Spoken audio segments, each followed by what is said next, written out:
Hi, everybody. We're glad you joined us. It's the ACHA National Tournament presented by YouTube. It's the quarterfinals between the number 4 ranked Ohio University Bobcats and the number 5 ranked University of Illinois Fighting Illini. I'm Cristiano Simnetta, joined by Sam Fleming in the broadcast booth in the beautiful Ohio Health Ice House here in Columbus, Ohio. Sam, it's the 6th time these CSCHL opponents have faced off against one another.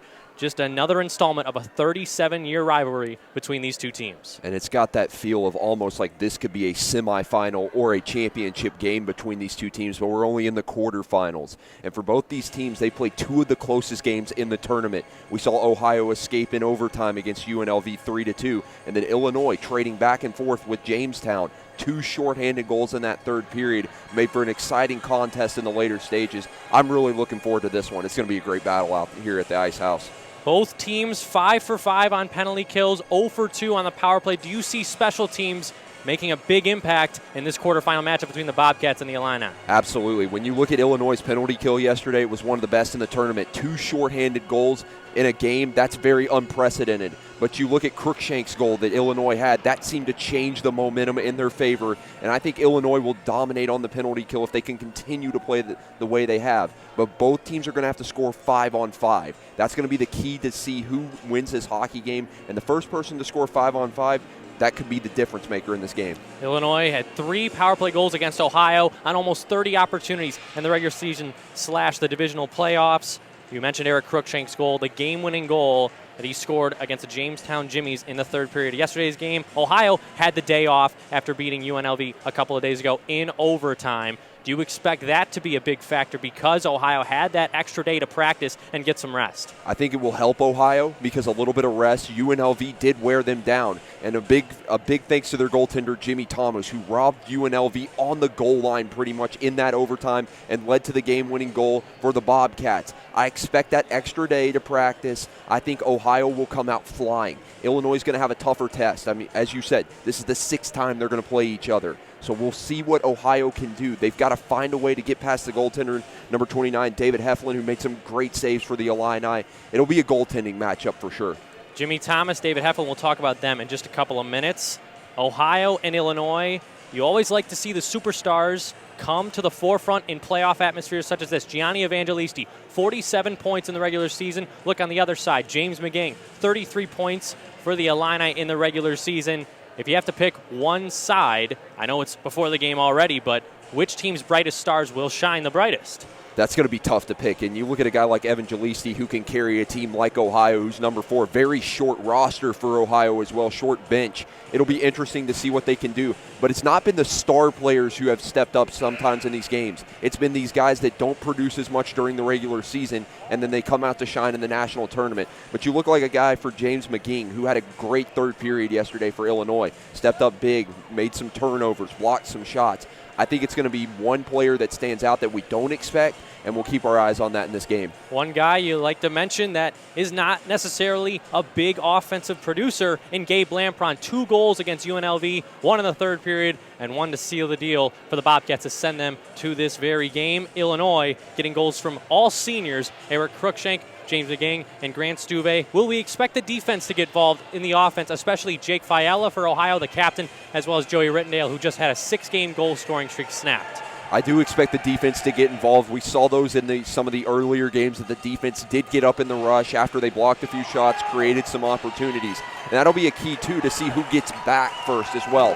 Try to disallow odd man rushes. The teams that can take away the most shooting lanes, whether that be Ohio or Illinois, that's going to win them the hockey game. And less shots faced for Heflin and Thomas, that'll help their goaltenders build up their confidence, even if they stop the puck. How big will momentum come into play with this crowd, this atmosphere here in the Ohio Health Ice House in Columbus, Ohio? A lot of Ohio fans because, of course, Athens just down the road a couple hours away, and Illinois bringing some fans as well. Well, try to feed off the crowd that's here. Build some energy. Try to get that first goal. Take the other team's crowd out of it. If it's Ohio, you're going to get this place rocking. We've seen they have a lot of fans, but same with Illinois. They've got a lot of fans here too. So whichever team scores the first goal, they're going to have the energy. But it's from this opening puck drop that can make the difference. We'll send it down to ice level with public address announcer Andy Storrs. And fans watching the live webcast on the ACHA YouTube network. Welcome to the Ohio Health Ice House in Columbus, Ohio, for the 2018 American Collegiate Hockey Association Men's Division I National Championship Tournament, hosted by the Greater Columbus Sports Commission, the Columbus Blue Jackets, and the Ohio Health Chiller Ice Rinks. This is ACHA Public Address Announcer Andy Storrs. Today's game number 14 of the tournament features on the visiting bench the University of Illinois Fighting Illini. And on the home team bench, the number 4 ranked Ohio University Bobcats.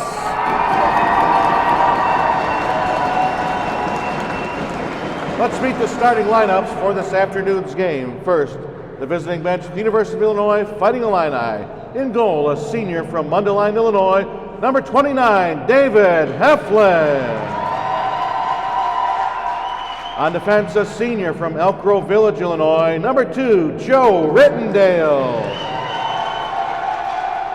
On defense, a freshman from Arlington Heights, Illinois, number 27, Joe Nolan.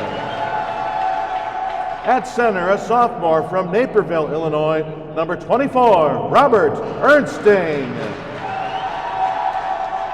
At left wing, a freshman from Springfield, Illinois, number 26, Thomas Bolas. And at right wing, a senior from Chicago, Illinois, number 13, James McGing. The head coach of the Fighting Illini is Nick Fabrini. And now let's meet the starting lineups for the home team bench, the Ohio Bobcats. In goal, a sophomore from Waterville, Ohio, number 30, Jimmy Thomas. On defense, a junior from Ann Arbor, Michigan, number 4, Thomas Pokorny. On defense, a senior from Hinckley, Ohio, number 17, Jake Fayella. At center, a junior from Commerce Township, Michigan, number 10, Brian Lumen. At left wing, a sophomore from Worcester, Ohio, number 22, Tyler Harkins. And at right wing, a junior from Northfield, Ohio, number 27, Matthew Rudin. The head coach of the Bobcats is Sean Hogan. His assistants are Michael Harris and Ian Smith. Strength coach is Matt Hans. The trainer is Reese Hayes. Ladies and gentlemen, would you all please rise and kindly remove all caps and join me, soloist Andy Storrs and organist Gary Lichtart, in the singing and playing of the Star Spangled Banner.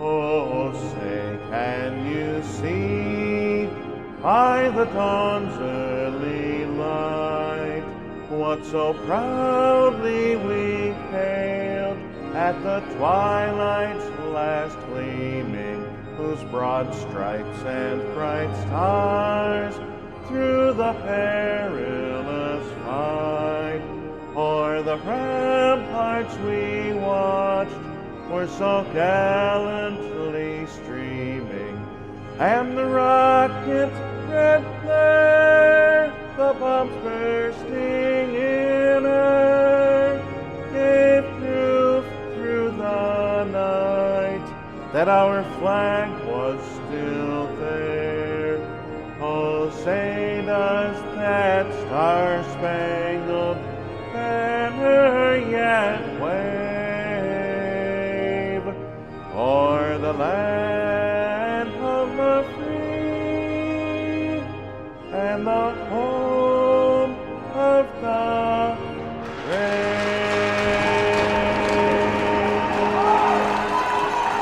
Andy Storrs, dynamite as always, with the Star Spangled Banner. Christian Simonetta, Sam Fleming alongside. It's Illinois, it's Ohio, it's the ACHA National Tournament, the quarterfinals. You have more information on the goaltenders for tonight's matchup. Absolutely. Two of the best goaltenders we've seen in the tournament so far. Jimmy Thomas, the goalie, the sophomore from Waterville, Ohio, matching up against number 29, David Heflin, the senior from Mulligan, Illinois.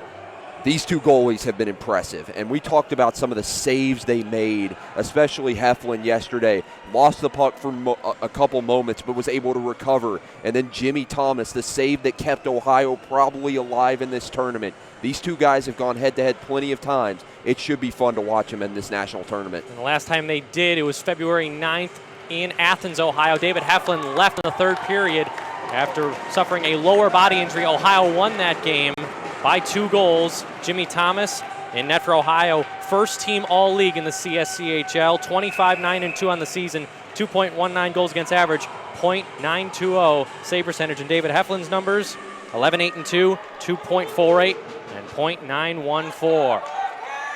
Ernsting on the draw against Lubin. He won it to James McGing. The senior forward out of Chicago tips one into the Ohio zone. Thomas Kolaz on the far side wall, checked by Fiala, and Picorni comes to the puck. Only 10 seconds into the quarterfinal. On the near side, it's Brian Lubin, who scored against UNLV a couple of days ago. Crosses the blue line, left side, shoots one off the blocker of Heflin. Ricocheting to the far side. Fiala wraps one in. It's Joe Nolan. Freshman defenseman spins one out to the middle, deflected by an Ohio stick, and Kolaz is checked by Lubin. Back in the Illini zone, out to neutral ice. A start that we expected, tightly contested between these two CSCHL clubs. And we've seen both teams so far get a good offensive zone rush, but nobody seemed to dominate early. Now here comes a chance for Illinois. McGing, left side for Kolaz. Kolaz had to stop up to recover. Dumps it down low for number 13 in orange and blue. He's taken down, no call. 50 seconds into the first period, it's Tom Picorni. 7 points in 12 games in the regular season. Joined Ohio in the second semester. He dumps one into himself. Crookshank on him. Lends his body to a check there, but here's Gianni Evangelisti picking the puck along the near side wall. A shot there from Turno was blocked in the low slot. Palacios has a whack at it, and that's a great save there by Heflin. Right in tight, 1:10 into the first. And a big save from Heflin. We've seen those saves can generate some energies for teams in this tournament. Let's see if Illinois can build off that. Opilka dumps one in, settled down by Jacob Houston, the second team all-league sophomore defenseman. As we get a whistle and a stoppage, 1:23 into the opening frame. It'll be interesting to see which team wins the battles, the 50-50 puck battles. We saw Illinois dominate that yesterday against Jamestown. Whichever team can get control of that early may have the momentum in this first period, but there's still 2 other periods after this and a lot of time to play. It'll be interesting to see who dominates the 50-50 battles. Evangelisti and Crookshank tie up on the draw. David Kellner tries to help out for Illinois, but it's Houston evading. Over the neutral zone. Red line, blue line, right side shot there coming. For number 18, Cody Black, tipped out to the middle, and shot from Evangelisti, scores! 1:36 into the first period, it's the Bobcats' leading scorer, bringing the home team crowd to its feet. 49 points for Evangelisti in the regular season, and right off the bat, number 7 puts it home. And Ohio, 1:36 in, the number 4 ranked team has a goal. Now Illinois finds themselves trailing. Let's see how they respond. Jacob Houston bringing it through his own defensive zone, neutral zone, blue line play. And it ends up on Evangelisti's stick, and he goes glove side on Heflin. And talk about the play that he did. He knocked it down with his hand and was able to settle it and just put it past Heflin. That's a great play from Evangelisti, a scorer's mentality. Once again, 49 points in the regular season. He puts Ohio up 1-0. The first time Illinois has trailed in the tournament. Palacios had a puck go through his skates as Illinois got off to a fantastic start against Jamestown, scoring 44 seconds in as this is an icing, 1:48 into the first. And the thing about that start yesterday for Illinois, they combated Jamestown's speed. They're going to have to do that against Ohio, who's a very fast team. Even though the Bobcats have a very short roster, they still find a way with their conditioning to get past the teams that they play. And right there is an example, 1-0 early. And Craddock won the draw for Drew Crandall, the senior along the left circle. He fires one that's blocked down. Cody Black at the left point. Richter goes down to block it. Instead, he sends it down low. Garrett Elmore battling there with Forfar. Craddock on support. Goes on the far side half where it's John Moskva. Sophomore forward.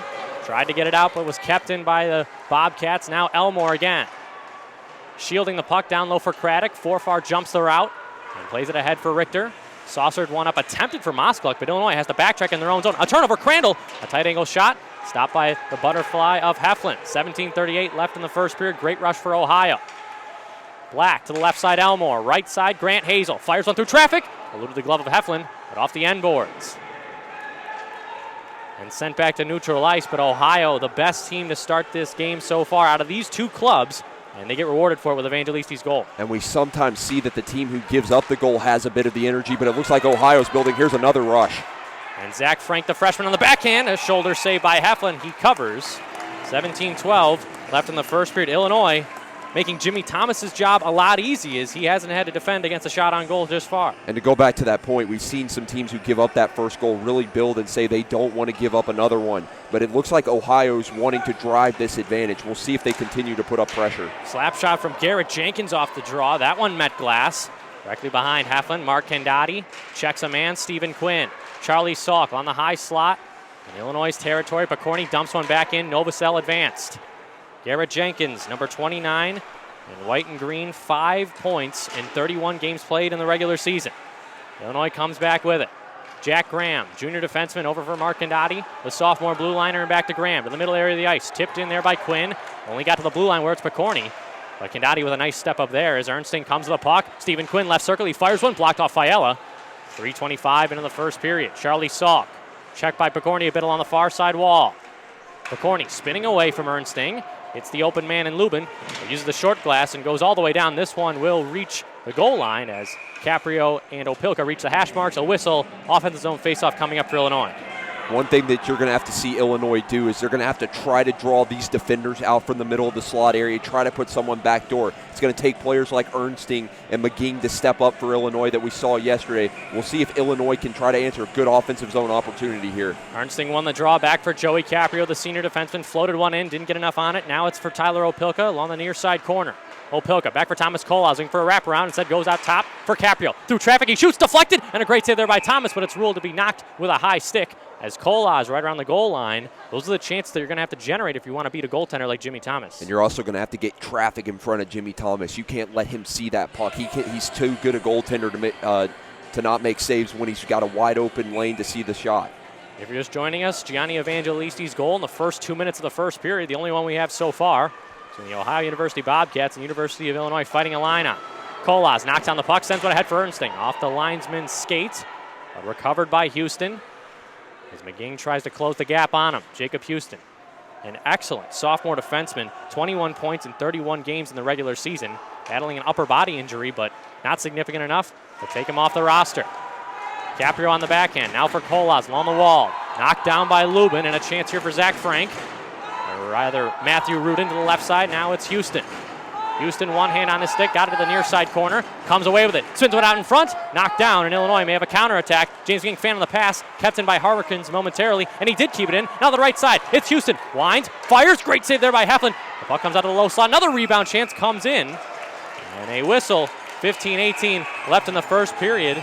I'm not sure if there was a minor penalty called at the end of that play.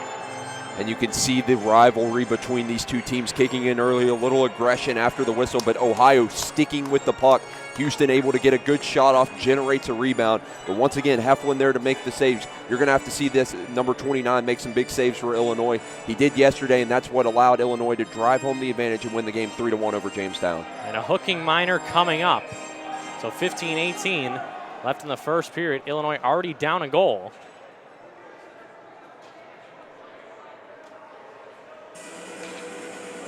As Cruikshank, Rittendale, and Nolan, as well as Kellner, defend against the power play of Ohio. And keep your eyes on this Illinois penalty kill. We talked about how strong they were with 2 shorthanded goals. They're going to have to play stout penalty killing against the Ohio Bobcats if they want to stay in this game. 2-on-3 rush for Cruikshank. He shoots one, blocked by Hazel. And Kellner providing some much-needed forecheck from Illinois. 15:05 left in the first period. Ohio up by 1, looking to double their lead. As Hazel regroups, one of the quarterbacks on this power play, as well as Houston, brings it over the near side, bottom of your screen. Advances now as Evangelisti. Deeps around Rittendale. Nolan gets it and clears it off the back of Cruikshank. Onto the stick of Kellner. It rolls on him, and Ohio forces the turnover. Houston to the right side. Grant Hazel, alternate captain. Now over to Evangelisti to the right circle. That's his spot on this Bobcats power play. He fires one, and a blocker save by Heflin as it goes wide along the near side. Kellner has a nice two-handed slash. Now on the near side, Harkins. As we get a whistle, a high stick. 14:29 left in the first period, but Illinois needs to be much cleaner in their defensive zones if they want to kill off this power play. And if on the power play you're going to give Evangelisti that much space on the half wall, that's too much. You're going to have to gap up on him. Be smart, but take away his shot. He's got a great wrist shot, as we've already seen in this game. Evangelisti leads Ohio with 4 power play goals, tied with Fiala as well as Palasics. and Hazel too. So 4 sets of 4 power play goal scorers on this Ohio Bobcats roster. You don't often see that. Heflin lets it go for Opilka, kept in by Ohio. On the near side corner, back to the left side, Timmy Turno. The center position, Jake Fiala through traffic, just wide of Heflin. And a rebound try for Cody Black. He heads behind the cage. Now to the far side. It is Mike Palasic, who's scored 3 goals against Illinois in the regular season. Black for Palasic. Now up top for Fiala. Fakes a drive, shoots one. That was blocked down in front by Opilka. That's a tie-up in the middle area. And it's cleared again in Illinois' territory. Quinn takes down a man on the near side.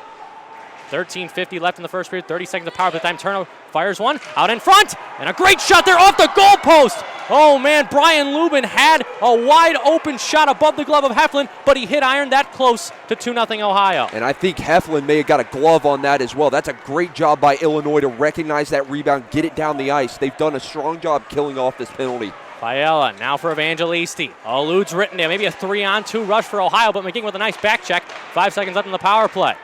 He comes up with it, has Ernsting along the middle. It goes through his skates, but Illinois, a crucial penalty kill after giving up that first goal in the opening 2 minutes. Matthew Rudin along the far side wall. Sends it out to the middle, no receiver. Joey Rittendale has to double back into his own zone. Senior captain, second-year captain for Illinois. Over to Joe Nolan. 2 right-handed shots playing on that first defensive pair for Nick Fabrini's club. Now it's Ernsting. Trailing one to the far side, Nolan. Back to the left side, it is McGing. Stops and starts, shooting one through, and that's deflected just wide with Kolas out in front. And a diving effort from a Bobcat is able to clear it away. 7:10 into the first period. We will get an icing with 12:46 left in the first period.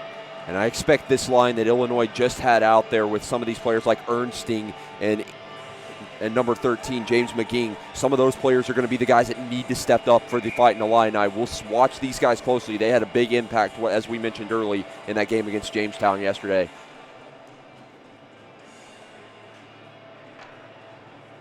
As we get a brief delay in the action. 12:46 left in the first period. We're glad you joined us for the ACHA National Tournament quarterfinals. Cristiano Samnetta alongside with Sam Fleming. But the thing about Ohio's start, Sam, is that they're very used to this against Illinois. They love to score that first goal, and they do it usually within the first 5 minutes. The past 2 games, they've done so against Illinois. How does Illinois respond now, down by 1-0 in a majority visitors building here? Well, what you're going to have to do is just simplify the game. Don't get out of hand yet, and don't try to go get too fancy with your play. Those short passes, make some good moves, try to stretch the ice, not too much, but move the puck as well as you can. Play the game that you're used to. Even though Ohio is probably the toughest team that they face in this tournament, unless they advance on, they've just got to play their game that they played against Jamestown. We saw it yesterday. Strong 50-50 battle wins. And then, of course, moving the puck well, just getting shots on net was a huge part of why they won that game yesterday. And it all comes from traffic in front, where you have these 2 goaltenders who are very good one-on-one. The puck was cleared right out in front to Evangelisti, and he's the leading scorer. Heflin didn't have enough time to set up, and that puck still barely trickled past the trapper of Heflin.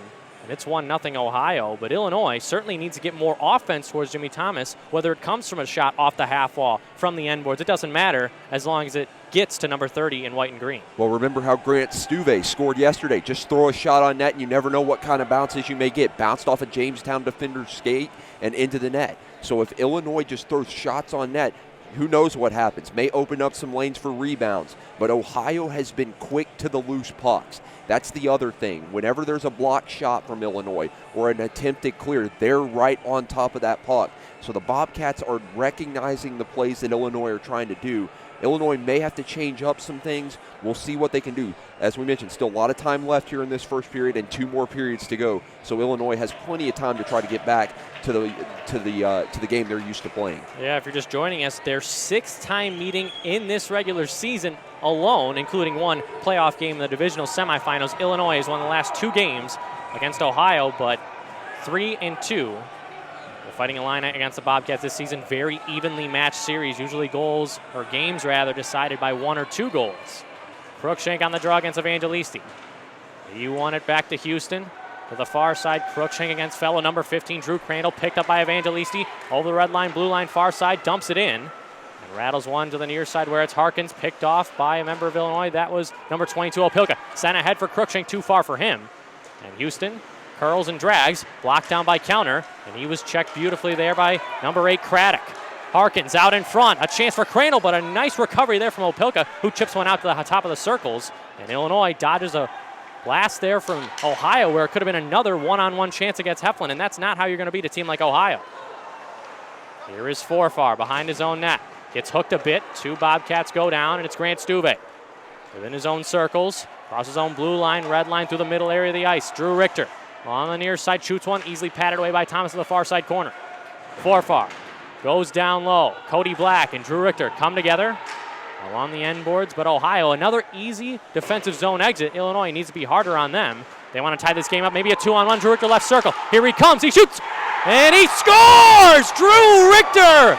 8:21 into the first period. Illinois ties up the game, but you wouldn't tell from the reaction of number 10 in orange and blue. And what a shot from Richter, the patience to wait and get it past Thomas. And that was an important goal for Illinois. Now you've tied this hockey game with 11:39 remaining in the first. That pressure that they've applied, we saw it yesterday down in the offensive zone, and a great shot from Richter. Once again, Illinois right back in it. Drew Richter tied for the team leading goals in the regular season with 13. Was awarded all rookie team honors, and that shot stayed in the back of the net, which was why there was a delayed reaction there from Thomas as well as the Illinois roster. And Drew Richter's not a guy that's going to be selling anytime soon. He's very mellow when it comes to scoring goals, and he scored a big one here, his first career ACHA National Tournament playoff goal. 1-1 with 11:30 left in the first period, and you expected this game, Sam, to go back and forth at times. Absolutely. With two teams like this that have played each other so many times, you expect it to go back and forth, and the energy shifting every now and then. It'll be interesting to see who has the advantage now. Salk goes cross corner, the sophomore defenseman, or rather forward out of St. Charles. On the end boards, it's Tom Picorni. Outletting here for Ohio. Garrett Jenkins along the blue line. Graham defending him well. He tosses one in below. Neil Novosel and Mark Condotti to the far side corner from Illinois, but number 23, that was Lampron. Now up top, it's McCorney. He shoots one, glove down by Heflin. He had to fight that one off, and he sprawls to get the rebound. But Ohio winning the board battles, and it's resulting in some high slot opportunities. That latest one coming from Tom Picorni. And Picorni was wide open at the top of the slot, and the circle's right there. Just ripped a great shot, but great save once again from Heflin. That's not an easy save to make. When a guy like Picorni with that hard a shot rips it really high, you're going to have to fight off those shots. And that's a big save again from Heflin. And it looks like the scouting report on Heflin seems to be high glove, as Ohio has beaten number 29 in orange and blue several times throughout this regular season at that side. Jimmy Thomas, though, and David Heflin allowing a goal each. And we're only 9:06 into the first period. And so I think we're going to immediate timeout right now here. But a great game so far, 1-1. And I think we're looking forward to a great last stage of this first period. The 2018 ACHA National Championships are brought to you by Aries Sportswear, the official merchandise sponsor of the ACHA. Howie's Hockey Tape, the official hockey tape of the ACHA. And by the Three-Legged Mare, located right in the heart of downtown Columbus. 10:54 left in the first period. Illinois and Ohio tied at 1 apiece. I'm Christian Simonetta, joined alongside by Sam Fleming. Number 4 versus number 5, Bobcats versus Illinois. And no surprise, a tied game. We're only halfway into the first. And what a great game we've seen. These two teams have gone back and forth. Ohio dominated early, but Illinois' recent goal has changed that a bit. Both teams have been playing really well. To the near side, Rittendale sent one. Bobby Ernsting hounding number 28, Palasic, but he escapes. And spins on Rittendale. Tries to do it one more time. The senior forward out of Parma, Ohio. Evangelisi to the left side, Jacob Houston. Wanted to let one go, but instead just wraps one along the end boards. Ohio maintains possession. Palasic now to the right side. Sean Bayard. And Palasic backhands one on the far side corner. Nolan closed off Evangelisi. He keeps the puck. Now for Bayard. He shoots one wide of the net, and Houston will come to play along the left circle. And deflected there by Rittendale and into the protective netting. 9:44 into the first period. Ones are wild here in Columbus. And we're going to get a call here against, I believe it's against Illinois. So Ohio is going to get a man advantage after they just gave up the tying goal. Now they'll get to work a power play opportunity once more. And we saw them move the puck really well in that man advantage. Illinois, though, able to kill it off. We'll see which one prevails once again. Roughing minor assessed to freshman defenseman Joe Nolan, Ohio, to their second power play of the night.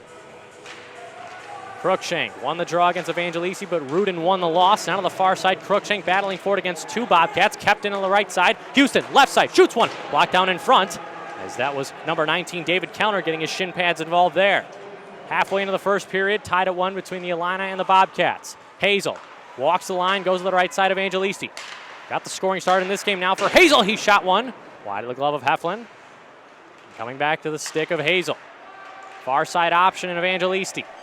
Protected there by Caprio, and now Hazel with a drive. That was deflected wide again, as Illinois getting bodies in front of those point shots from Ohio that can turn deadly when you have the likes of Grant Hazel and Jacob Houston letting them go. Caprio on the backhand. Wands one out. Here could be a shorthanded break for David Kellner. Thomas is out to challenge him, and he floats one over to the far side. A veteran play from number 30 in white and green. And that's a bold play. We've seen quite a few aggressive goaltenders in this tournament, but Thomas able to come out, make a smart play. Now Ohio with another rush. Moving on the far side. His pass was knocked down. Hazel has to regroup right over the Columbus Blue Jackets logo at neutral ice. Lubin to the near side in Ohio zone. Houston for Hazel, who leads Ohio with a plus 34. Lubin couldn't get the puck in for Ohio, so Illinois clogging up that neutral zone, that middle area, not allowing them to set up. But as Forfar winds one in, here's Pulisic on the cutoff. Back to the left side, Timmy Turno winds, fires, blocked down in front by the captain, Joey Rittendale, as well as Stephen Quinn, right in the middle of it. 30 seconds left on Ohio's minor penalty, or minor power play, I should say. Turno, his slap shot was blocked to the far side, Pulisic, and we get a whistle and a slashing minor. 25 seconds to go in Ohio's power play. As we've seen some great blocks here from Illinois, but they're going to lose their captain, Joey Rittendale, to the box. So you're going to have 25 seconds of 5-on-3, and with how Ohio is shooting the puck, it's going to be tough to stop it. And we're going to have to watch out and see how many open lanes Ohio gets. Once they get that and they can find Evangelisti on the back door, he can rip one from those circles. Illinois is going to have to watch him, but also stay smart for these next 25 seconds. So two of the Illini's top defensemen in the penalty box, Joe Nolan and Joey Rittendale. Nolan sits for hooking, or roughing rather. Rittendale sits for slashing. 5-on-3 for 20 seconds. Fiala drops one for Evangelisti to the far side. Shot there from Harkins. He goes near side, and he scored that way on Illinois' backup goaltender, Jake Barnhart. The identical play in the CSCHL semifinals in February. Here's Evangelisti skating in far side, stopping and starting. 3 seconds left on the 5-on-3. They want to get a shot here. They'll set up to Houston. Backdoor play, tip play out in front, and that one just missed the cage. It was a tight angle chance for Tyler Harkins. 5-on-4 for 90 seconds with 8:08 left in the first period. Ernsting sends one but can't get it out. Here is Houston faking the slap shot. Ernsting committed, but he gets back up. Houston to the left side of Evangelisti. Goes cross corner, beautiful pass, but Harkins couldn't settle it. Fiala does, and now for Houston.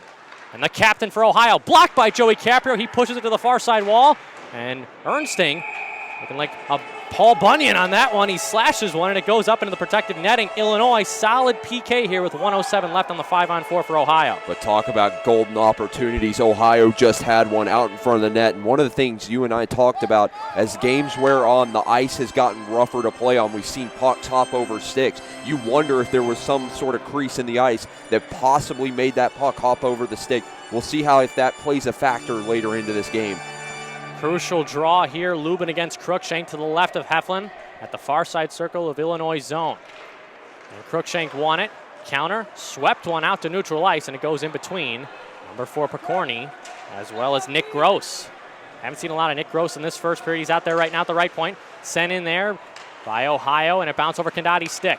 Here is Gross to the left side. Mike Pulisic out in front for Gross. Right side, Lubin winds and fires. That was deflected and blocked by a member of the Illini with 44 seconds left in the power play. Joey Rittendale sits, and Illinois will clear it all the way down. Thomas out to play with 7:18 left in the first. And now we're seeing the Fighting Illini's game that they played yesterday, blocking shots, taking away shooting lanes and passing lanes, and getting the puck down the ice. Their penalty kill has been one of the strongest assets in this tournament. Pulisic pressured by Nolan.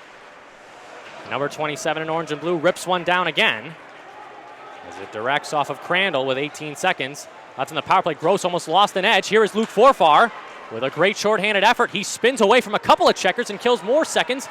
And it goes back for Joey Caprio, but Luke Forfar, almost an identical play against Jamestown yesterday, and he set up James McGing for the dagger, a second shorthanded goal for Illinois late in the third. And that's big for Illinois as they kill off this man advantage for Ohio, continuing to play strong. And again, Forfar with a great effort. Crandall, left circle, looks and shoots off the left toe of Heflin. To the far side, Neil Novosel, fresh off a shift change. Now for John Moskalik. He battles one in, and it's clear to the far side in Ohio's own. Nice tape-to-tape passing. Here is Kyle Craddock. Nolan cuts him down and blocks the shot. And the 6'4", 220-pound defenseman able to eliminate any chance at Craddock's shot to the net. Novosel was checked. It's back onto the stick of Sean Bayard. His pass deflects and into Illinois' zone. 6:04 left in the first period. It is Nolan. Wrapping one around the far side, Novosel. Sends one in the middle, James McGing. At the red line, now for Kolas. He eludes a check and clears it in where Bayard answers him right back, but this one's going to be icing as soon as Nolan reaches the hash marks. 1-1, 14:09 into the first period. Talk about Nolan, once again, just a freshman, but the effort that we've seen from him, able to be on the back check, blocking shots, throwing the body around a bit and taking away the passing lanes. That was a great effort right there to back check. Broke up a great opportunity again for Ohio, but Ohio's continuing to hit Illinois with speed, driving wide to the net. Illinois is going to have to start getting shots on Thomas like they did to score that first goal. Kolas down for McGing. He wraps to the left circle, shoots a fadeaway drive, and that was blocked down in front by Craddock. Kolas from his knees. Now it's McGing trying to drive to the front of the net. And there will be a whistle.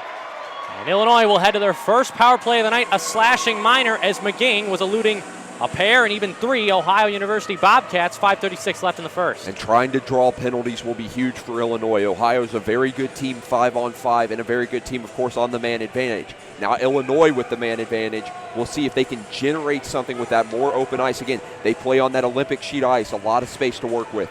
Ernsting won the draw. Tip back for Nolan, right side. It's Eric Cruikshank shooting one. Great save there by Thomas. And he fights that one off 5 seconds into the power play. But like you mentioned, Sam, the exact type of shots that Illinois wants to generate through traffic, but getting to Thomas. And Jimmy Thomas, though, a stout goaltender, able to make that save on Cruikshank. You still got to get traffic in front of him. He's not going to not make those saves times that he's open. But again, if Illinois can drive the net and try to get some shots open, you've got McGing on the back point. That would be huge to try to get him used. Illinois likes to use 4 forwards on this power play. Could turn risky here, as we've seen shorthanded goals scored in the tournament, including 2 by the University of Illinois yesterday against the Jamestown Jimmies. Cruikshank clears one in. He's knocked down by Fiala. Gross first to it, wraps one, gloved down by McGing on the far side wall. Goes down low. Ernsting for McGing, left circle. He goes right side, Cruikshank. Joe Nolan steps into one, and a great save there by Thomas, and the rebound is swept away by the goal stick. And it's Evangelisti winding one, and he will do the job, clearing it all the way to Heflin. 1:15 left in the Illini power play, their first of the afternoon. It is Nolan. Out for Drew Richter, who scored the goal to tie up the game for Illinois. He goes over the line, just a bit offsides was David Counter, couldn't keep that right skate on. One of the worst things that can happen on a power play is for your team to go offsides. 1:04 left in the Illini power play. Seems like Illinois has had some good opportunities to set up. They're really moving the puck well here on this man advantage, but Ohio's done a great job killing off the penalty. Jimmy Thomas making some saves, left a pretty big rebound, but Evangelisti right there to clear the puck down ice. You're going to have to get to those loose pucks if you're Illinois. Getting to a loose puck here off the draw is number 16, Turno. Couldn't get it in deep. It is Opilka. Walking the line, sends one in for Counter. They interchange. It's Opilka on the far side corner. Tyler Opilka spins. Gets it down low for Counter. A route is jumped by Houston. Now the right side, Joey Rittendale. To the left side, it is Thomas Kolas. A freshman transfer in the second semester from the NA3HL. The Springfield, Illinois native has it again. Goes down low for Richter. Sending one out in front, but that was too far in front of Kolas, and Opilka wasn't able to reach it either. 29 seconds left in Illinois' power play. 4:03 left in the first period. It's been a fantastic first period. Evangelisti scoring in the first 2 minutes for Ohio. Richter answering a couple minutes later for the Illini. Kolas deking through the neutral zone, lost his footing, gets back up, stopped at the line there by Evangelisti, but brought in offsides by Rittendale. And if Rittendale was unable to grab that, it would have been a breakaway shorthanded for Evangelisti. And you mentioned how it's been a great game. These two teams have already played once in the tournament. And it seems like knowing each other, playing each other 5 times, they haven't had to feel each other out. They're going straight into the hockey that they usually play against each other. That's what's allowed it to be such a fast, up-tempo game so far. It's been a great one to watch here in Columbus. Evangelisti beats Novosel, and it's lofted high of Nolan and down the ice where Heflin stops it. And here is the freshman defenseman again.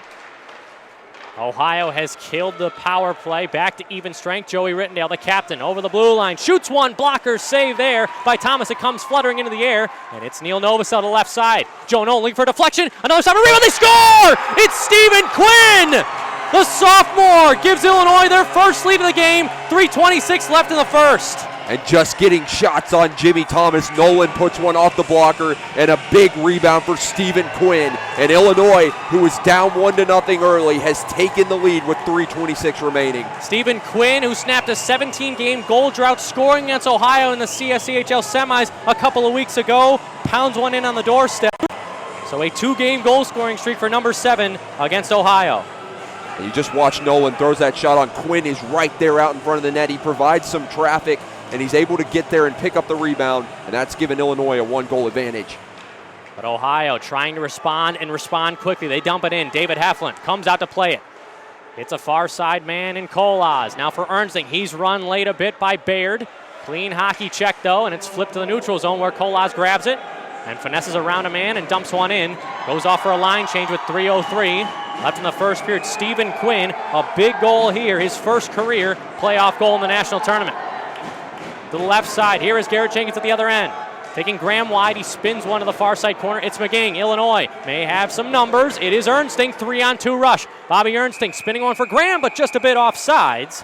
17-14 into the first period. Illinois up 2-1 over the Bobcats. Even though Illinois did get that goal, expect Ohio to come back with some sort of retaliation in terms of trying to drive the advantage. They have the home crowd here. A lot of the fans getting into it, trying to pump up the Bobcats. And we see a lot of guys like Evan Jalisti lead this team. Illinois got to watch for those backdoor passes and stretch passes, as Ohio's been really good at that. Hazel to the middle, Brian Lubin. It is Garrett Jenkins now, getting the red line, clearing one in. Heflin backhands one, almost intercepted there by Lubin.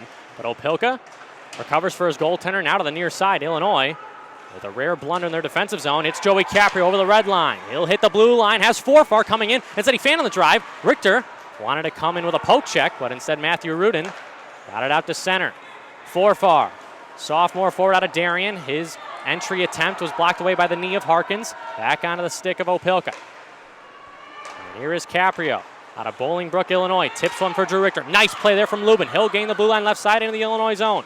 Brian Lubin shoots one and a save made there by Heflin, with Rudin cutting to the front of the net. And why not, if you're head coach Sean Hogan, throw pucks to the front of the net, because there are going to be second chance opportunities in this game like we saw from that goal by Quinn. And a great play by Brian Lubin to make that interception. He just threw a shot on net hoping for a rebound, but Heflin not allowing it, as he had a couple Ohio players driving hard to the net. Expect Ohio to throw more traffic in front and just throw plenty of shots on the goaltender Heflin.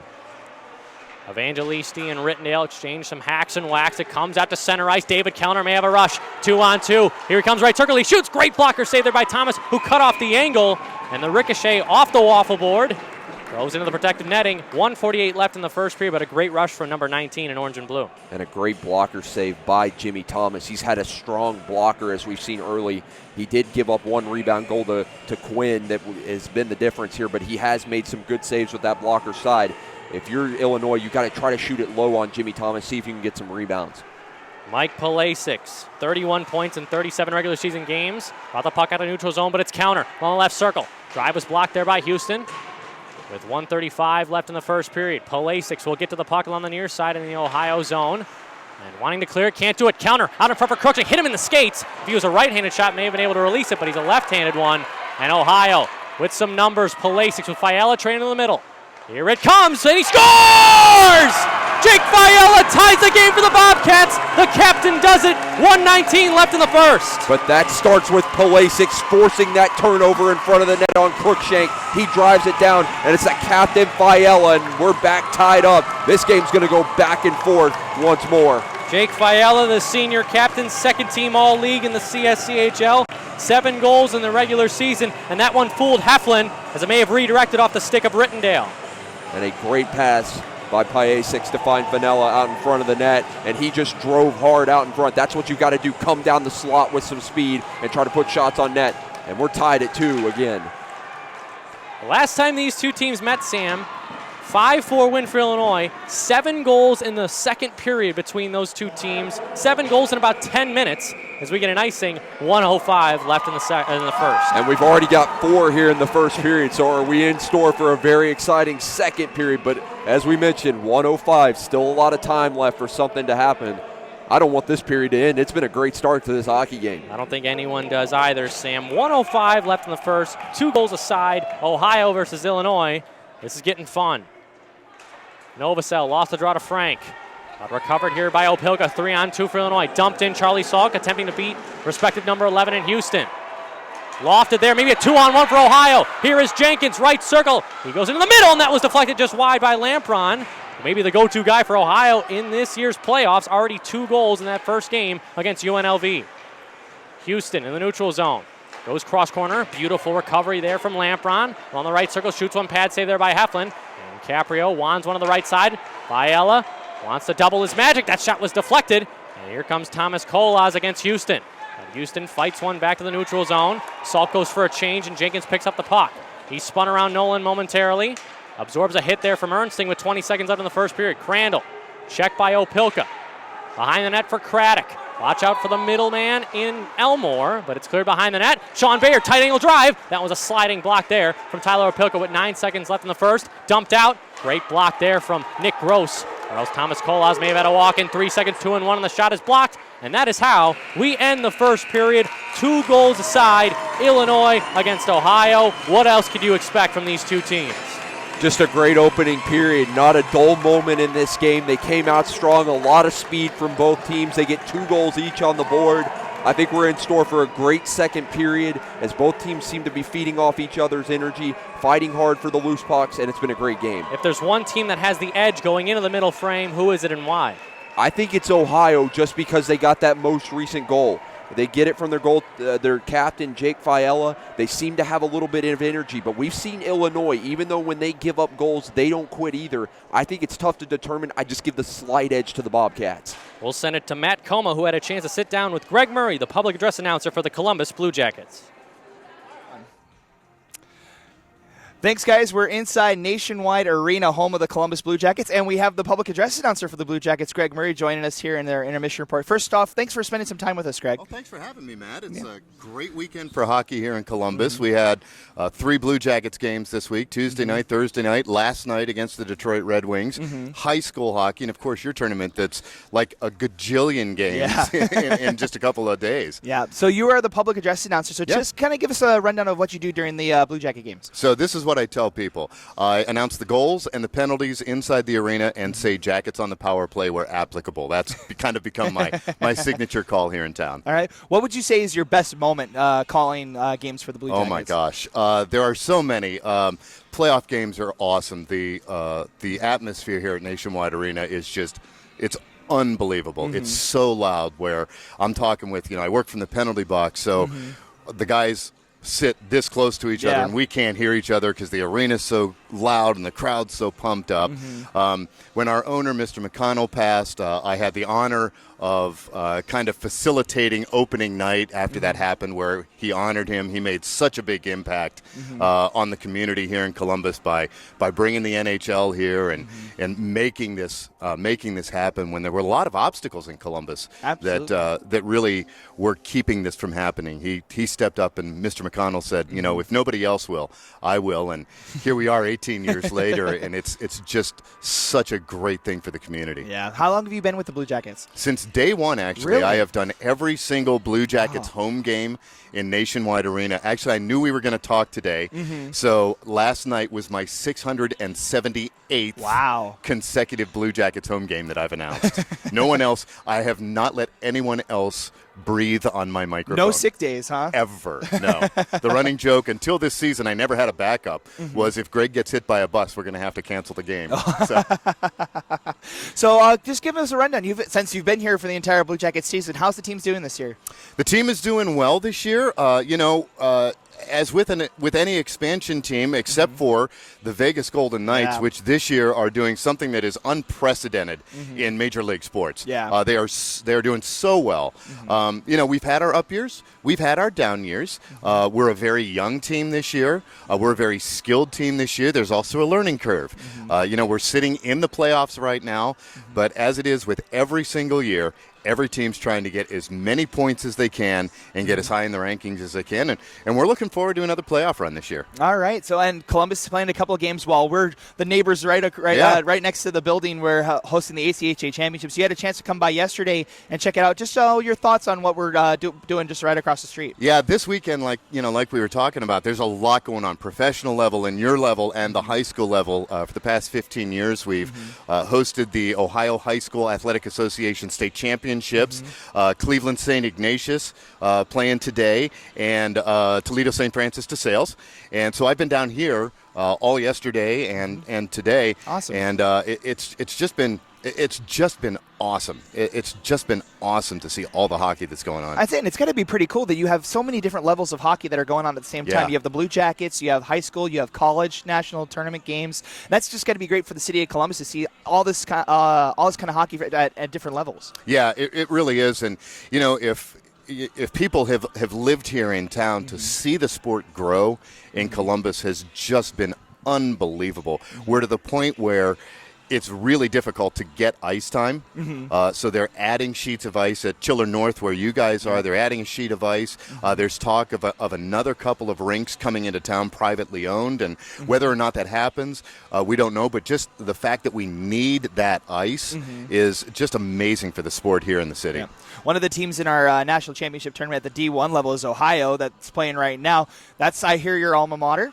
Yeah, actually, I was walking around yesterday kind of killing some time between the high school games and the Blue Jackets game against the Detroit Red Wings last night, and I kind of peered into the ice house and I went, oh my gosh, OU's playing. Yeah. I hadn't been keeping up with things going on there because of my schedule here.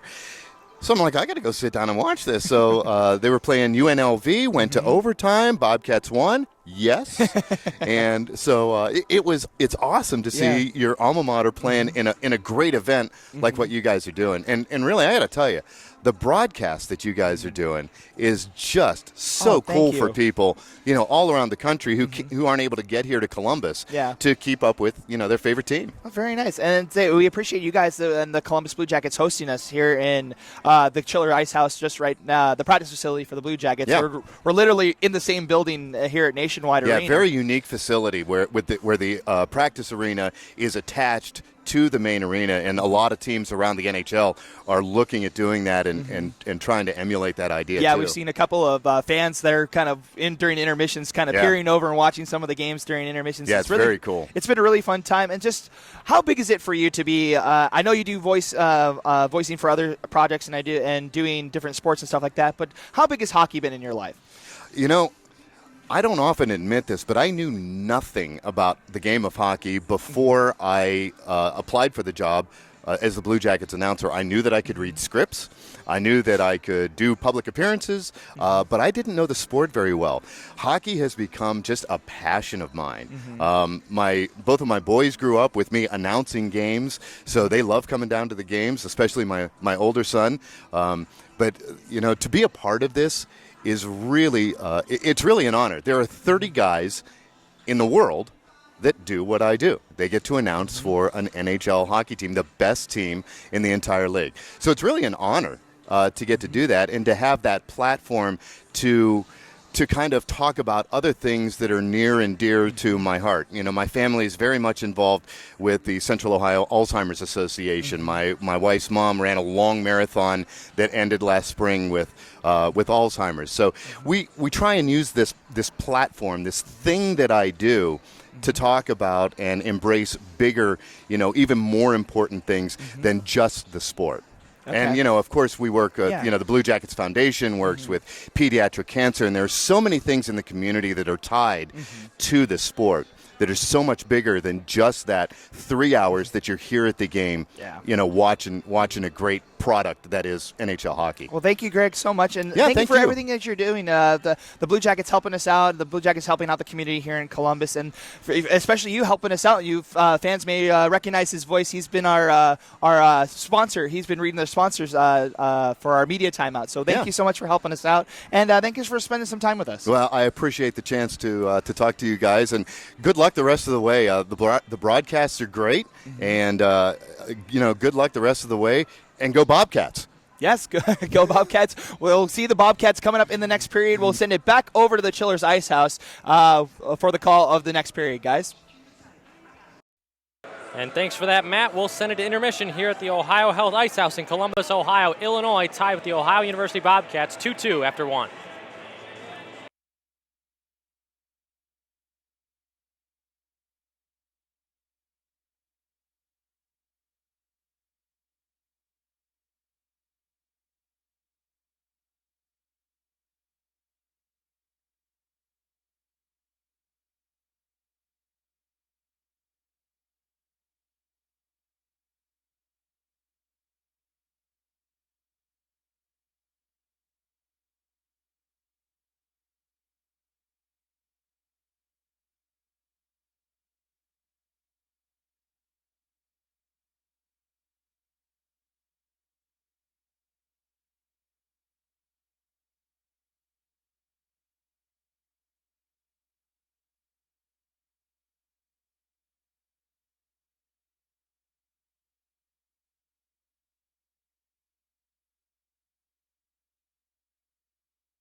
And we welcome you back in to the Ohio Health Ice House here in Columbus, Ohio. I'm Christian Smith, joined alongside by Sam Fleming. 2-2, Illinois versus the Ohio University Bobcats. And boy, was that a great start to this hockey game, that first set of 20. And this is a game that you expect at the national tournament level. When these two teams have played each other now for their 6th meeting this season, you expect the familiarity to be there, and it was. These two teams came out aggressive, put home 2 goals each. I expect we're going to get a similar, if not better, second period. Now a long change here for both benches. Do you see that coming into play here and resulting in possibly a breakaway opportunity or an odd man rush? Absolutely. I expect we could see some more breakaways and odd man rushes, and especially some fatigue set in for one of these teams. If you look at Ohio, one of the best teams in the country, yet they run a very short bench. Illinois' got some more depth and some fresher players. We'll see if conditioning can last and see if they can hold this against Illinois. But if Illinois can get some stretches going, they may have a chance to drive home the advantage. Bobby Ernsting versus Gianni Evangelisti off this puck drop to start the second period. Evangelisti on the line with Timmy Turno, as well as Mike Polasic, Illinois' top 3.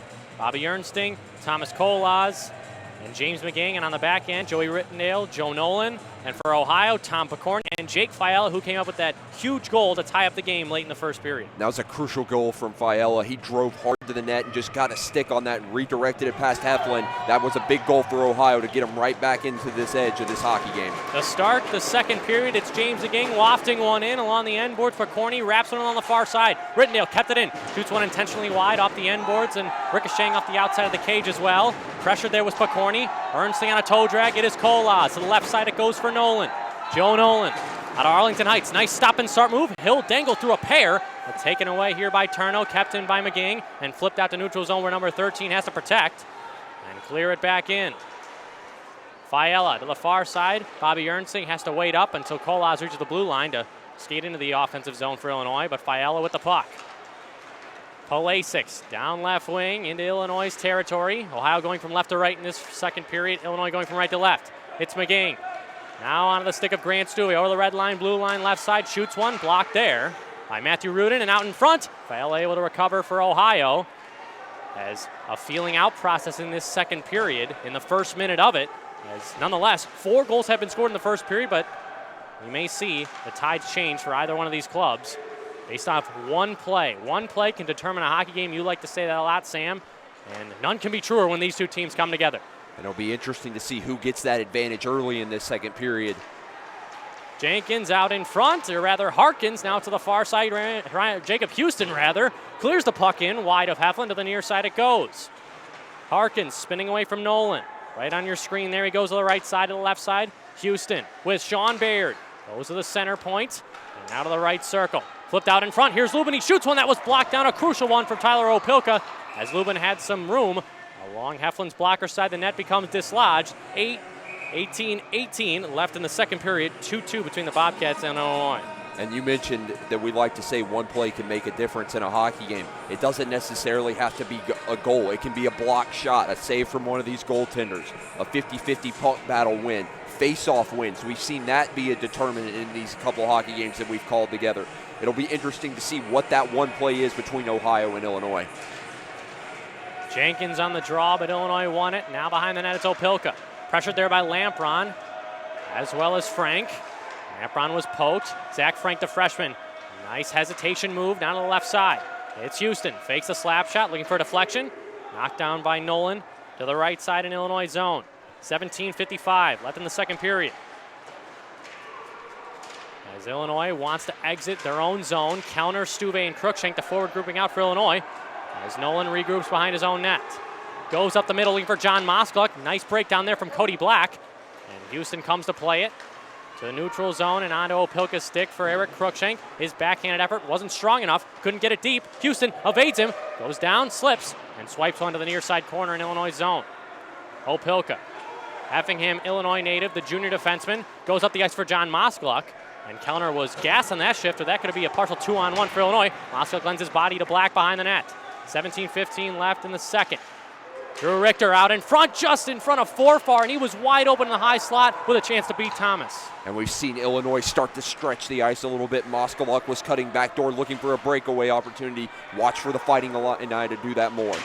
Jack Graham absorbs a check there from Kyle Craddock. He eludes too. Looking for a backhand. It is Elmore, and then a left pad save there. Craddock kept it himself. But two chances where guys were wide open in the top of the slot, and I think the defense of these clubs have to be more aware of that moving forward. And what an effort from Craddock down low. He had a couple Illini defenders around him. He worked it out, got a good backhand shot off that was stopped by Heflin. As the net has come off once again. We talked about this yesterday. I think there were 5 dislodges of the net just in the first period alone down on the end where Jimmy Thomas is. 3:07 into the second period. We're glad you joined us. It's Christian Sonetta alongside with Sam Fleming. 2-2, Illinois against Ohio, the Bobcats, and Illinois in a shot at the ACHA National Tournament semifinals. Draw control by Ohio. Grant Hazel through traffic, blocked down by Craddock as well as Forfar. To the far side, it is Richter. That pass was picked off by the senior in Crandall. Wraparound try from Elmore. He lost the puck. As Kendati cancels him out. Clear to the left side again, it's Hazel. He sends one down low. Jack Graham, junior defenseman. He will hit the protective netting there. He's debating that it was off of Crandall before into the netting, so we'll see where this faceoff ends up. 16:32 left in the second. And we talked about it earlier. This may just be a quarterfinal game to get into the semis, but it feels like more than that. This rivalry, as we've talked about, 6 games already played between these two teams. It can feel like a semifinal game or even the national championship. It's been such a great game, probably one of the best in the tournament so far. And the quick strike ability of both these teams to get a goal back or two. As we get a whistle, 16:25 left in the second period. So a bit of a lull, a couple of whistles here in a matter of a couple of minutes into this second period. Is that what you were expecting? Maybe some in-game adjustments from both Sean Hogan and head coach Nick Cabrini of the Illini? I do expect some in-game adjustments because both these teams have played fairly even. You're gonna have to find something to break away from each other, whether that's Ohio trying to stretch the ice or Illinois trying to gap up on the defense. We'll see which adjustment pays off the most and who can break through first in the second period. Evangelisti was stripped by McGing. Now it's Colas tipping one in. 16:10 left in the second period. McGing and Colas hunting for the puck, but it's Gianni Evangelisti, a first-team All-League member of the CSCHL, who opened the scoring under 2 minutes into the first period. Now it's back for Joe Nolan. Goes to the middle for Colas. Interchanges with Bobby Ernsting. Along the left circle, drops it for Colas. He moves in, trying to deke around Fiella. Fiella was fit to the task there. And Ernsting along the near side boards. Sends it for McGing. To the left side, it's Joe Nolan. May want to step in. He shoots only for deflection, and a glove save there by Thomas with Ernsting right in his kitchen. If that was a rebound try, I think Ernsting may have had a wide open chance. And that's a smart play from Ernsting. Finally getting some traffic in front of Thomas, but once again, the glove side from Jimmy Thomas, a great save. And it's great for him to make sure there's no rebound because Ernsting right on the doorstep. We saw Quinn get a rebound goal. It seems like Thomas has learned from his mistakes. Speaking of Stephen Quinn, he's on the draw against Lubin. Houston comes away with it to the far side. Harkins had the puck explode off his stick. It's Opilka winding one in. 4.5 minutes into the second period. 2-2 between Illinois and Ohio. Neil Novosel gets checked from behind by Lubin. Now it's Sean Bayard. Winding to outlet. Hits Harkins. On the backhand he goes to neutralize. It's Lubin. And Heflin comes out to play this dump in. Clears to the near side. It'll be Stephen Quinn. Scored the second goal for Illinois in this game. His first in his playoff career. Now to the right side, Opilka settles down a bouncing play. And he shoots from a tight angle. That's knocked away by Houston. 15:03 left in the second period. 2-2 between Illinois and Ohio. And that's an example of what Ohio needs to do against Illinois. Get sticks in the shooting lane, even at these off angles. We've seen a couple of short side shots that have gone in the tournament. If Ohio can just protect the shooting and passing lanes, I think that will make Illinois have to change their game, try to stretch out the defense. But also that will open up chances for Ohio to go on breakaways or odd man rushes, as they have plenty of speed in this Bobcats team. Eric Cruikshank on the draw against Zach Frank, but the freshman beats the senior. Now to the right side, Graham fires one into the glove of Thomas, was most likely heading over the top of the net. Have faceoffs been, as even as I've seen them in this hockey game, a much different game than possibly like a Stony Brook or Adrian, where Stony Brook beat Adrian in that regard? Yes, this has been a very even game on the faceoffs. Both teams have really strong centermen that can win faceoffs, and there's also been a lot of draws that have been tied up. Odd man rush here for Ohio, knocked down by Kendati. Gets the puck out to center where it's Black. Shooting one in for Ohio on the far side corner. Heflin settles it down for Mark Kendati. Sophomore defenseman out of Arlington Heights, Illinois. To the near side it goes, deflected, great save, and a rebound try, but Heflin was fit to the test there, and a shot from Lampron, and a prone Heflin gloves that one. 5:27 into the second period, that's got to be number 29's best save of the night. And that's a huge save from Heflin. We saw him do something similar in that second game, but we saw Ohio just stick with the puck out in front of the net, not giving up on that puck until there's a whistle, and that's something that Illinois is going to have to watch. Those big rebound opportunities, get them away from Ohio's stick, because they're going to be able to put that in most of the time. Face-off controlled by Ohio. Picorni to the net. Fiala with a deflection from Lampron out in front. Here is Jenkins. He shoots left. Pet save there by Heflin again. The Pillows doing the job there for the senior netminder out of Mundelein, Illinois. Now on the end boards. Cutting the front. And a great save there by Heflin again. It's still loose on the left side. And a rebound try swept away there by Joey Rittendale. Ohio pressuring now. 14-14 left in the second period. It's Jenkins with Rittendale right on him, plastering against the end boards. Forfar to the far side, maybe a 3-on-2 rush for Illinois. Luke Forfar over the neutral zone, 2-on-1, but the pass was knocked away and cleared by Lampron out to center ice, but chances for Ohio, but David Heflin standing strong. Hard to believe, as that was a great opportunity for Ohio, and now here comes Illinois once again. Richter tipped there by Nolan, 13:50 left in the second period, 2-2 between Illinois and the Bobcats.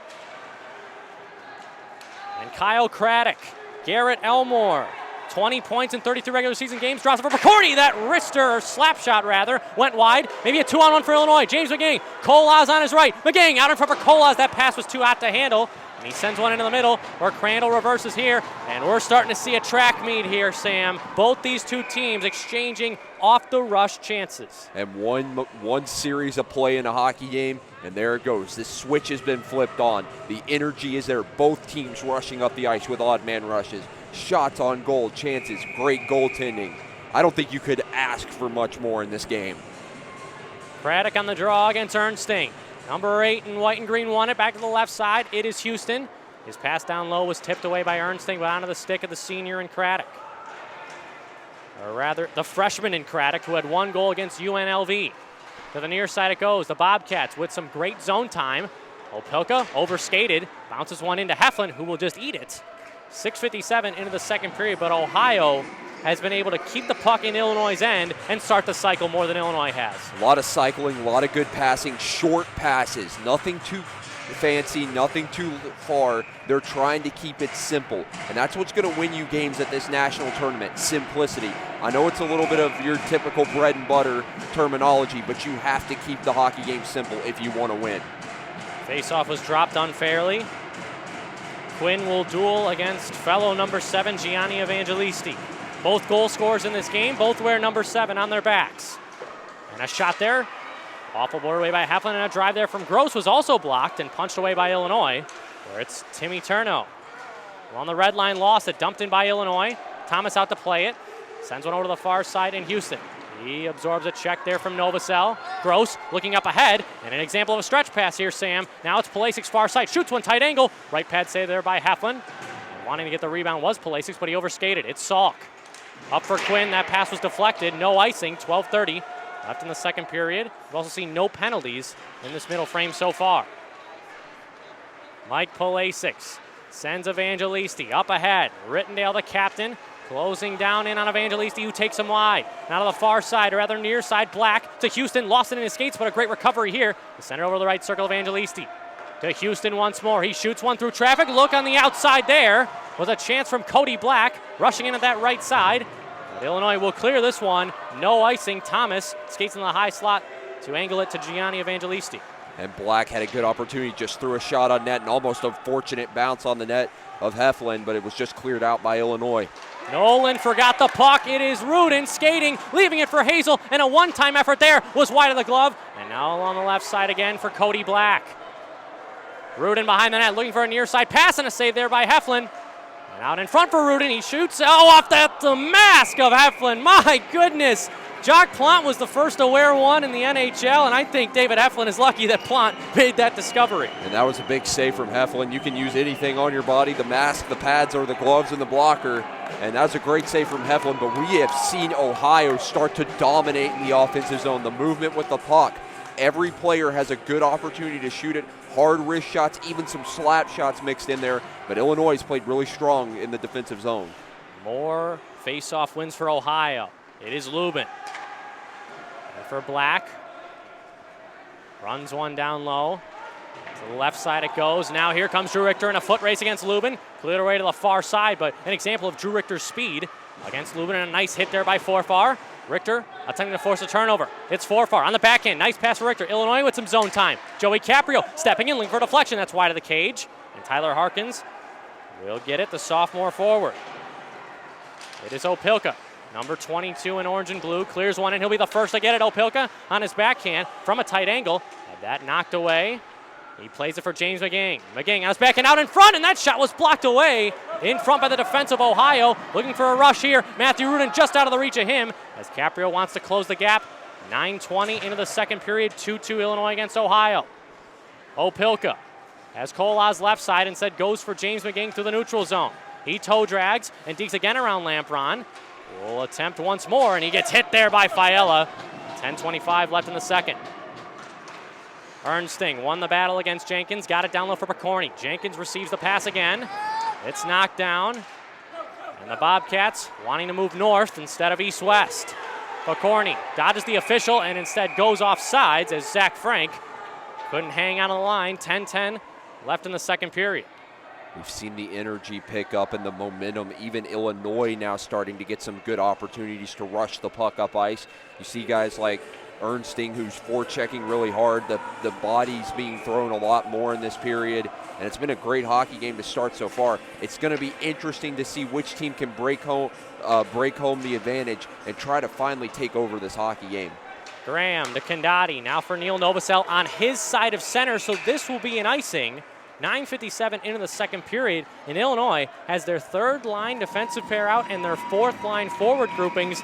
We may see Sean Hogan try and get some matchups that he wants. Yeah, and Sean Hogan has a good opportunity. If you throw a guy like Evan Gelini out there, put him on the far side, potentially off the faceoff, you can see something like a wide open opportunity. Illinois is going to have to watch and make their gaps and play smart hockey. Crucial win from Novosel. Now to the far side. Charlie Salt can't reach it. Instead, it's kept in by Craddock on the backhand. Blocked away by Heflin easily with the right shoulder. Crandall. Bumped there by Graham. Candati gets it. Has Stephen Quinn on that near side. And goes along the short glass. Now to the middle. Graham only got it to that red line where Craddock spins one back for Picorni. He does a half pirouette. Now to the far side, Fiella. Jake Fiella, the captain.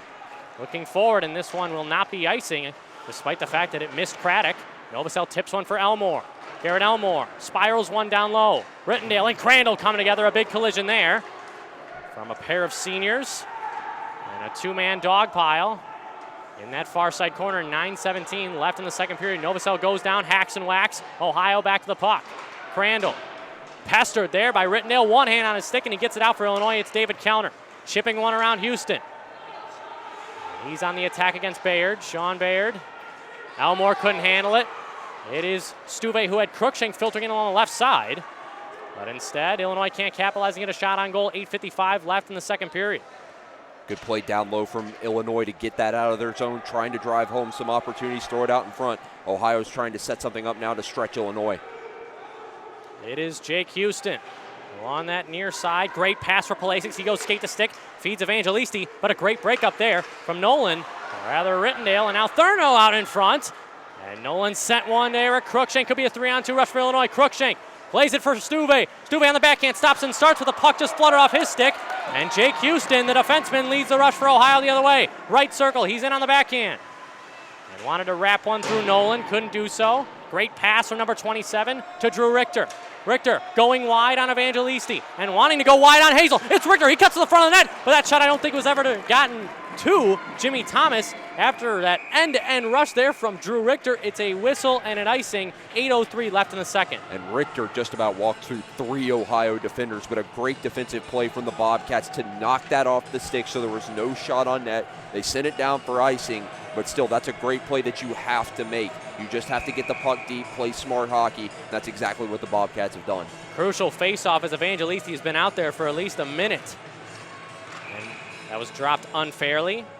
Sophomore Moskluk against a sophomore and Evangelisti. Ohio was unable to change after that icing play. Sean Hogan does not decide to use his timeout. Still a lot of time left in this hockey game. 8:02 left in the second. And we get another whistle before the draw is dropped. And I believe both face-off men could get kicked out. Who knows? But I think they're going to stay the same. But save that timeout. That'll be big in the long run, especially if this game stays tied. Crucial win for Evangelisti. He goes for Houston. Goes up high, but a bit too up high into the crowd. So again, not able to change his Ohio. 7:56 left in the second period. And that was a big win from Evangelisti, who's a guy that's your leading scorer, but he's shown that he can do other things. Strong defensive play, winning faceoffs, getting shots on goal, moving the puck well. That's a guy that Illinois has got to keep their eyes on. As you mentioned, he's had a great tournament so far. Forfar ties him up. And he comes away with it on the backhand. Luke Forfar tripped as Hazel was right in behind him. And it's Caprio keeping the puck in for Illinois. But now, Evangelisti to the far side. It is Palasic with a head of steam. Drops it now for Evangelisti.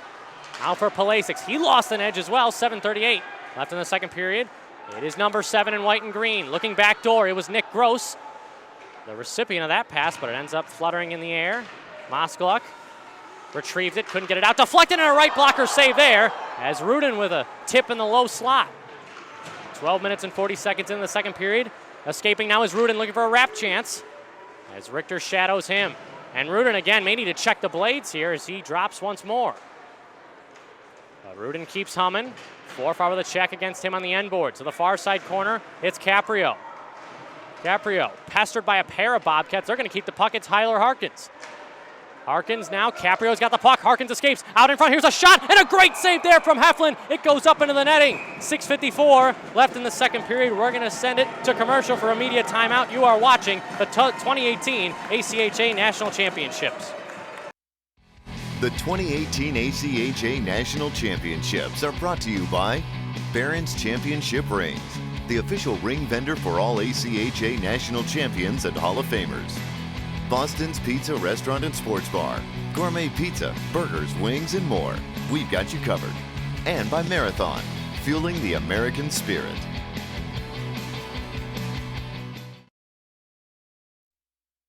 And we're back. 6:54 left in the second period. 2-2 Ohio versus Illinois. There hasn't been a goal scored here, Sam Fleming. As I'm Christian Smith on this broadcast here from the Ohio Health Ice House in Columbus, Ohio. No goals in this middle frame. Did you expect this after a 4-goal outburst in the first set of 20? Well, maybe expected the defense to step up strong, but I would have thought we would have seen a goal with all the opportunities each team's had. You look at Matthew Rudin just on that shift a moment ago, redirecting the puck out in front, and even though he was slipping and falling down, he still stuck with the puck, had a great opportunity. Heflin just made a big save. But Rudin's redirect is an example of what teams might have to do. Both Ohio and Illinois try to get sticks on the puck and try to redirect it. We've seen goalies get fooled by that here at this national tournament, so we'll see if more teams try to get some redirects on the net. Ernsting against Evangelisti to the right of Heflin. Big win by number 24 in orange and blue. Now sends it up for James McGing. McGing now with Ernsting. Sockers the puck to himself, but just a bit too far. Rittendale, crucial play there, and Kolas sends it up for Bobby Ernsting one-on-one. It's Picorni back, and a shot there just wide of the blocker's side of Thomas. There's the full extension there.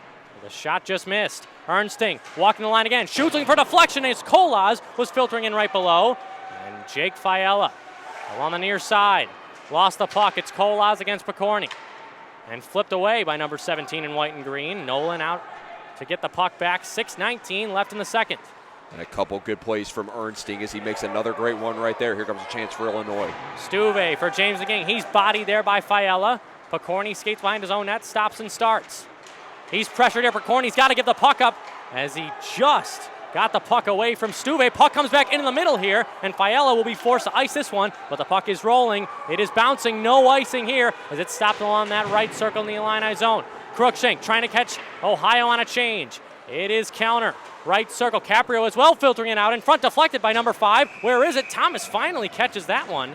Looked like to catch him, or it looked like it caught him in that left elbow. 5:44 left in the second period, 2 aside. And that's an example right there as Illinois was looking for the redirect out in front. Jimmy Thomas able to make some good saves, but a close moment there for Thomas Picorni as he tried to clear that puck out, got a little too fancy with the puck, almost turned it over. Illinois almost there to pounce on that loose puck. Cruikshank clean draw win for Opelka, shooting one through traffic, and that was just deflected before it got to Thomas, but missed the cage.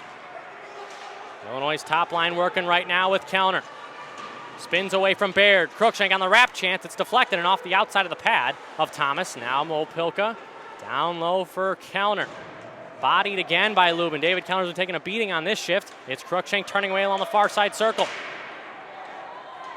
No room for error here if you're Ohio or Illinois. It's Cruikshank spinning, shooting, deflected wide there by Kellner, who was available in the low slot with 5:10 left in the second period.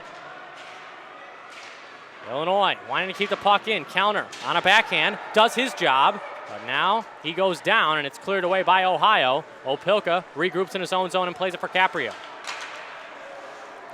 Flipped out by number 5. It goes past Jake Houston, and this one will be icing. 4:51 left in the second period. As Illinois with some tired defensive pairings in terms of Tyler Opilka and Joey Caprio's conditioning. I will say that a little bit of a momentum shift here later in this second period. Ohio came out strong, dominating the offensive zone, not allowing Illinois to get that many rushes. Now we've seen a bit of flip of the table. Seems like Illinois is able to get that puck deep on the net, not allowing Ohio to rush the other way. So we're seeing a little bit of a change in the axe so far here in the second period. Novosel lost the draw. Ohio gets it on the far side corner.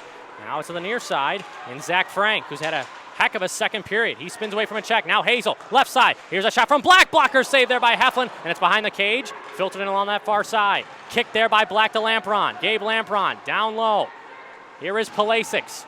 Crossbody there by Caprio. Recovered there by number 23 in Lampron. Illinois attempting to get it out. It's Novosel. Can't do it. Cleared back in. Caprio defending against Palasic, who lost an edge. And he goes on the high glass. Glove down there by Black. Sent out to the middle there, as there will be a whistle and a penalty coming up on Illinois. 4:17 left in the second period. A boarding minor. And I think that's an avoidable penalty there from Illinois.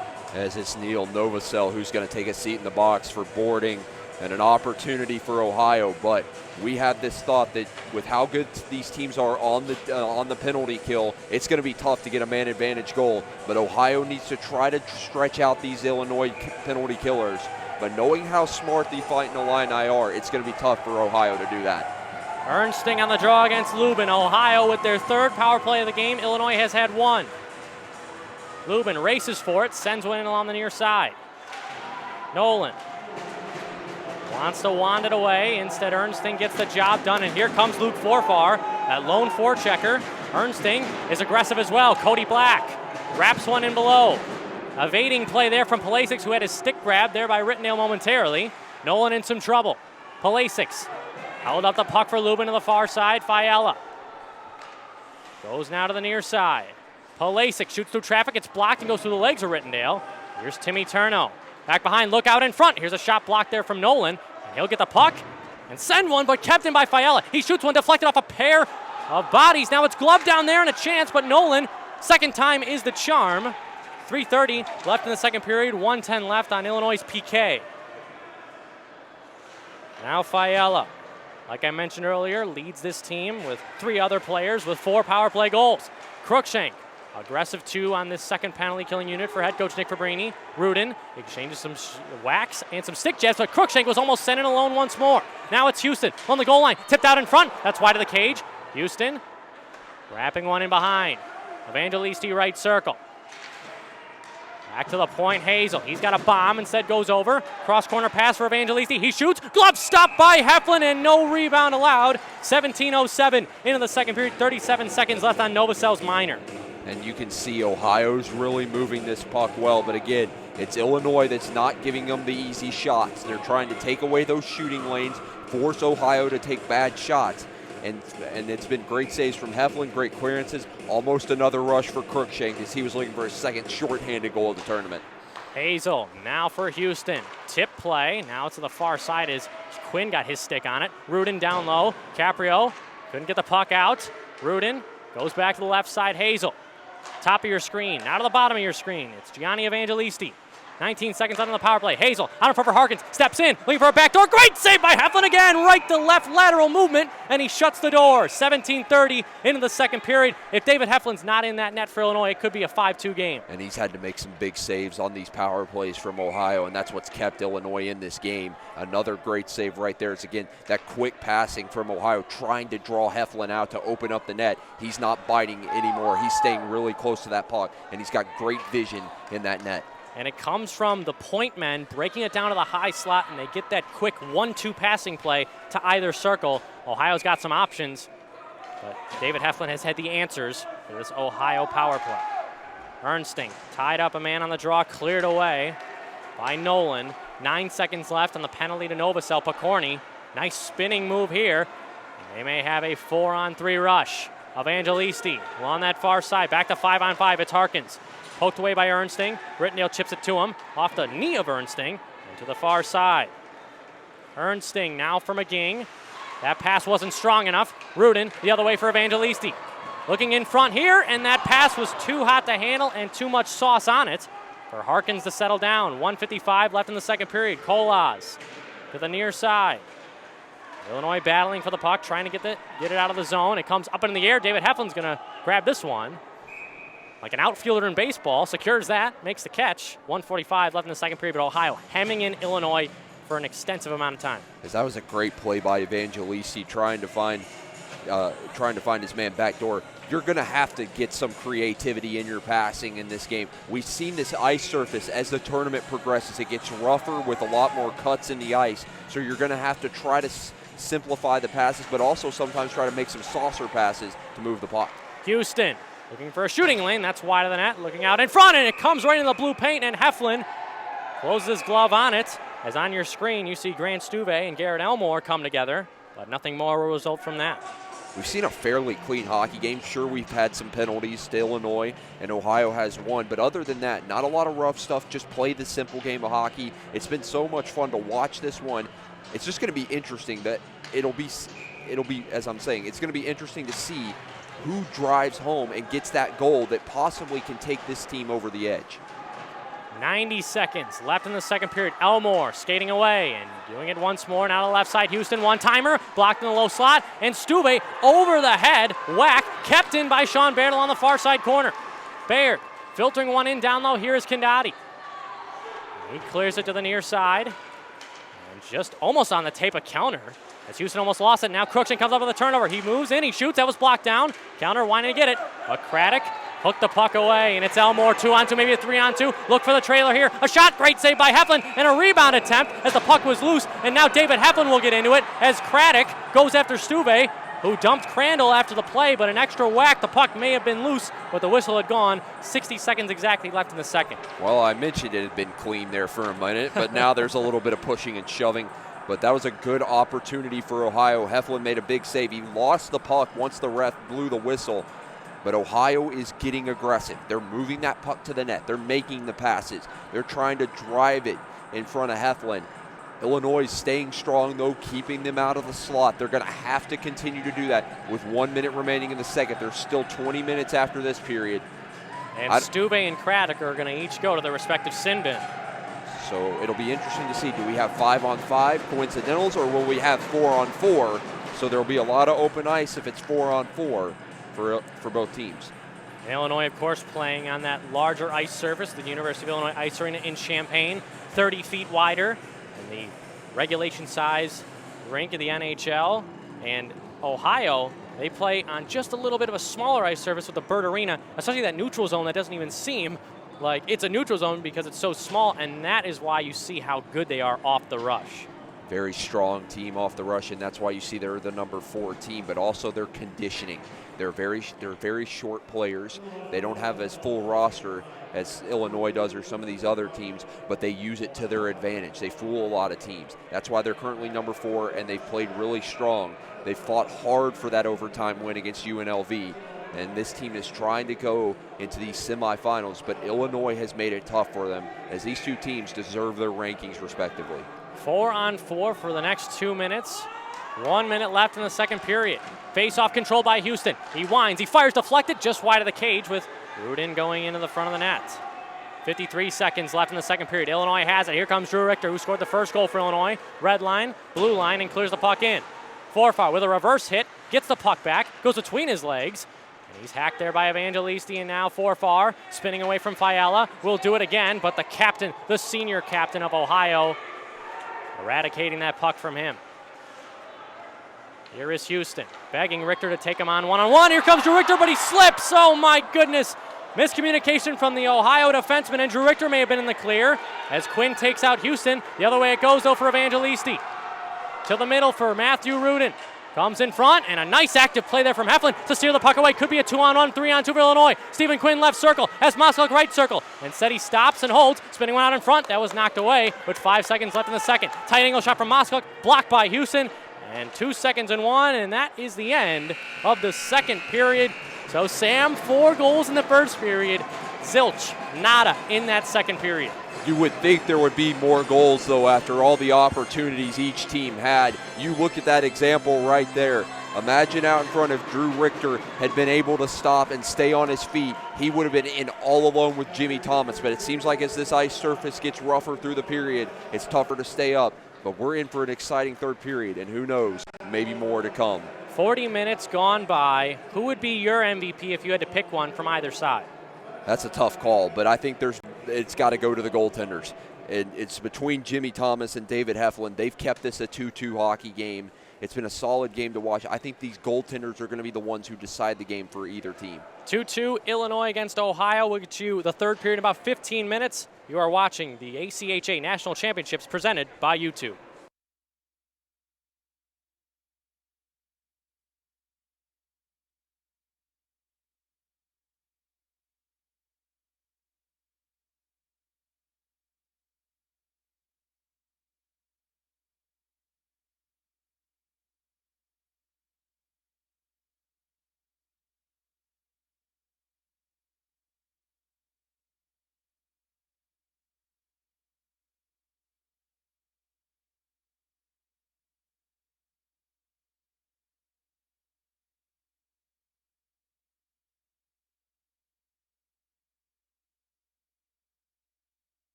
And we welcome you back in for the start of the third period here. Illinois tied 2 goals aside against the Ohio University Bobcats. Hi, everybody. I'm Chris Chausmana, joined alongside Sam Fleming.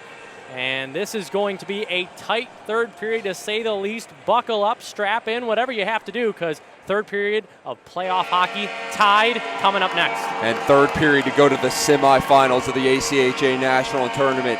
Which team can break the deadlock? It'll be interesting to see. We saw Illinois later in that second period with a little bit of the advantage, forcing turnovers, driving pucks in deep, forechecking hard. But Ohio, we know what they can do at the start of the period. They got a very quick goal, 1:36 into this game. So who it's going to be, that's up to these teams to determine. One of the best atmospheres here at this tournament, a great crowd for both teams. Who's going to feed off their fans the most? David Heflin, you see him on your screen. One of the only reasons why Illinois is tied after 40 minutes. Illinois unofficially generating only 4 shots in that second period. Ohio, on the other hand, through 2 periods, has 29 shots on goal. So Heflin making some big saves, 27 stops for the senior goaltender, and I expect Illinois to rely on him a lot in this period. If they can help him by getting a goal on the board, that would be huge. And then you look at a guy like Jimmy Thomas. He's made some big saves as well. Not the same shot total, but Thomas has made some great blocker and glove saves, only giving up 2 as well. 59 seconds of 4-on-4 as Stube and Craddock serve roughing liners respectively. As Kellner and Picorni, a bit of some jousting, and we're underway for the third period. Cruikshank drops it. David Kellner just had a fumble off his stick, but a chance there for Illinois to go one-on-one against Thomas as Picorni cancels out Kellner. Well, similar to the end of the third period, we saw as Evangelisti hits Picorni right side. Tom Picorni around Nolan, but a nice swiping steal there. Kept in. Rudin fell, and maybe a 2-on-1 for Illinois, 3-on-2. Kellner gains the line, but Tom Picorni, the back checking there from the junior forward. Unbelievable 30 seconds into the third. What a play from Picorni to get back and force to knock it off the Illinois stick. That's a huge play from number 4, and Ohio now going to get an offensive draw off the icing. David Kellner has to be shaking his head after that one. Eric Cruikshank with a crucial block along Ohio's blue line, and Kellner, the puck just exploded from his forehand to his backhand. Ernsting on the draw, and he won it. Nolan pressured. He skates away. Back checking there from Harkins. Maybe a 2-on-1, and a bad angle shot there from Harkins. Not a bad idea per se. It happened with an easy stop. Now it's out for Baird. Checked there by Kellner. Lubin brings one back for Houston. 10 seconds left in the 4-on-4. Nice deking move there from number 10, Lubin, who scored against UNLV in Ohio's last playoff game. He goes wide on Rittenell. He shoots one. Left pad save there by Heflin. 5-on-5 now, 18:58 left in the third. It's Ernsting, 1-on-2. Bobby Ernsting, Sean Baird sizing him up. He wraps one in and out down below. Right on your screen there. Sent it to Baird. Inadvertently cleared around to the far side. Matthew Rudin will be unable to get it. Joey Caprio will do so. And backhand one for Rittendale. And now number 26, Colaz, 18:37 left in the third. We've seen Ohio try to force some turnovers, pucks sent into the bench, but they have gotten some good opportunities early here and some great back checking from this Bobcats team. That will help them in the long run. Again, shorter bench, but it doesn't seem to be affecting them here in this third period. So we get a whistle as Rittendale, like you mentioned, fired the puck in the Illini bench. 1:25 into the third period. Evangelisti with turnout at that right circle. Be ready for Evangelisti to tie up Forfar here and send it on the backhand to number 16. And just like that, here it comes. He shoots just wide of the blocker's side. And a play from Sean Hogan that has been executed several times in the regular season. Almost capitalized there on in the playoffs, rather. Caprio lofts one high of Moskluk onto the stick of Hazel. But Richter's going to force a turnover. Drew Richter now for Opilka. He has some space, walks, fires wide of the glove side. And Richter wraps one on the left side. Caprio shoots one through traffic lane for deflection. And a stick save there by Thomas with Moskluk out in front. Down low, Forfar with some heavy working there against Evangelisti. He backhands one there and almost blocked Hazel's try. And forechecking here from Forfar. He's going to body Hazel off the puck 1-on-1, allowing Illinois to change personnel up front. Moskluk blocking one down low, and guess who it's Forfar? Losing his lumber, but he still lays a hit on Black, kept in by Illinois. Charlie Salk was bested there. Timmy Turno clears one in. Evangelisti on the forecheck against Opilka, who has a wide open far side. Moskluk tips one out ahead. Charlie Salk couldn't get it out. Gross kept it in. 2:30 into the third period. Opilka beating Evangelisti, who reverses one there. Caprio was unable to retrieve it.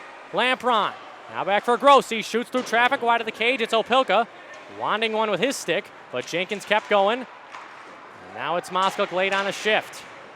And that takes an awkward bounce off the stanchion.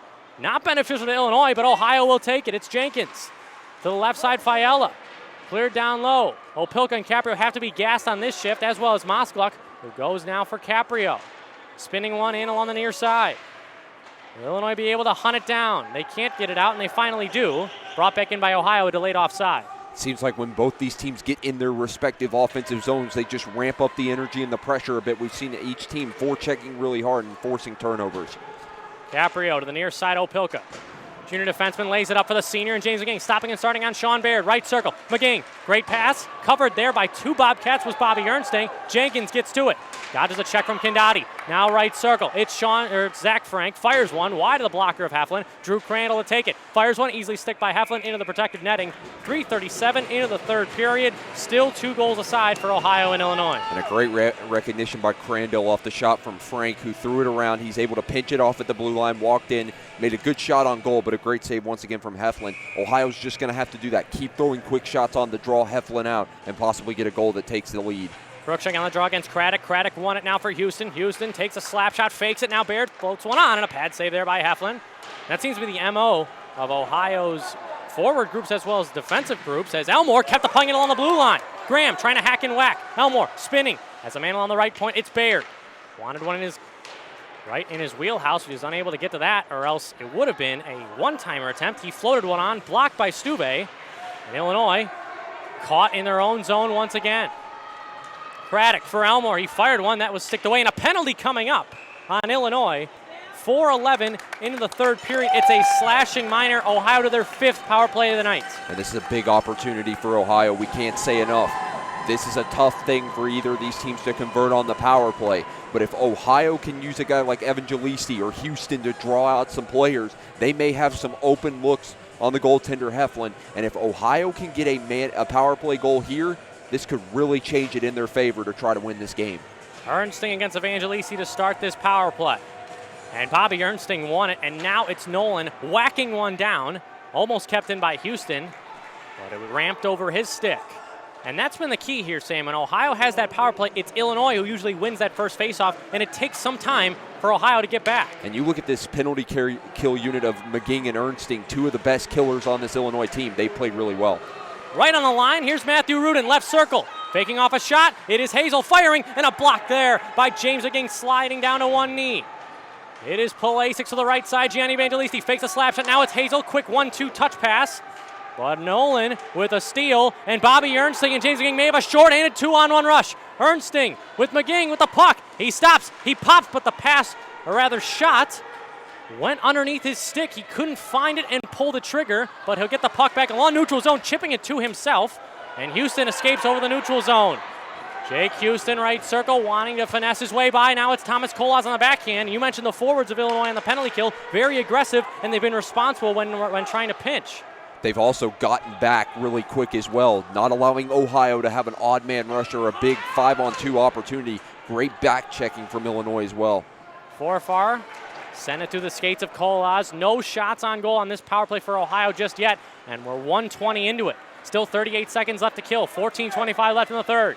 Going down right side, nice move from Turnow, but he was canceled out there by Caprio and sent away by Forfar. Too much individuality from this Ohio Bobcats power play, tied at 2.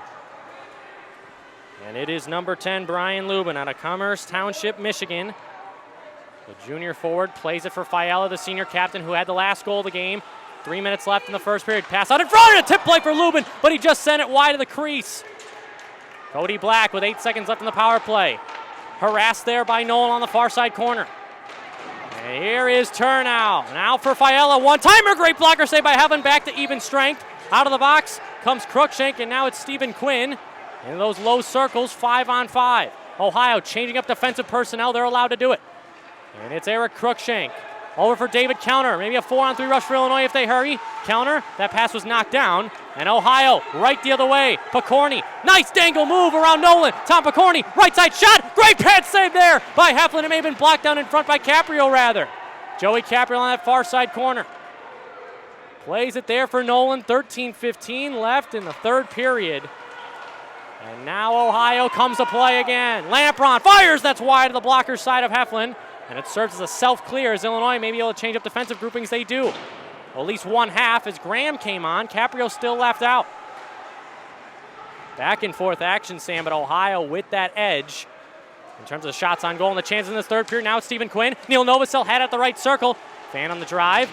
Pass out in front. A whack hit, they score! Guess who? Stephen Quinn, his second in the game. 7:13 into the third period, Illinois up 3-2. I believe Quinn knocked that out of the air and knocked it over Thomas. And what an effort from Stephen Quinn to stick with the puck. He gets his second of the game and right back on top is Illinois. Can you believe that Stephen Quinn was scratched from this lineup a couple of weeks ago, the first game against Ohio? Illinois lost that one. Stephen Quinn, he's back in the lineup, has 2 goals in the quarterfinal.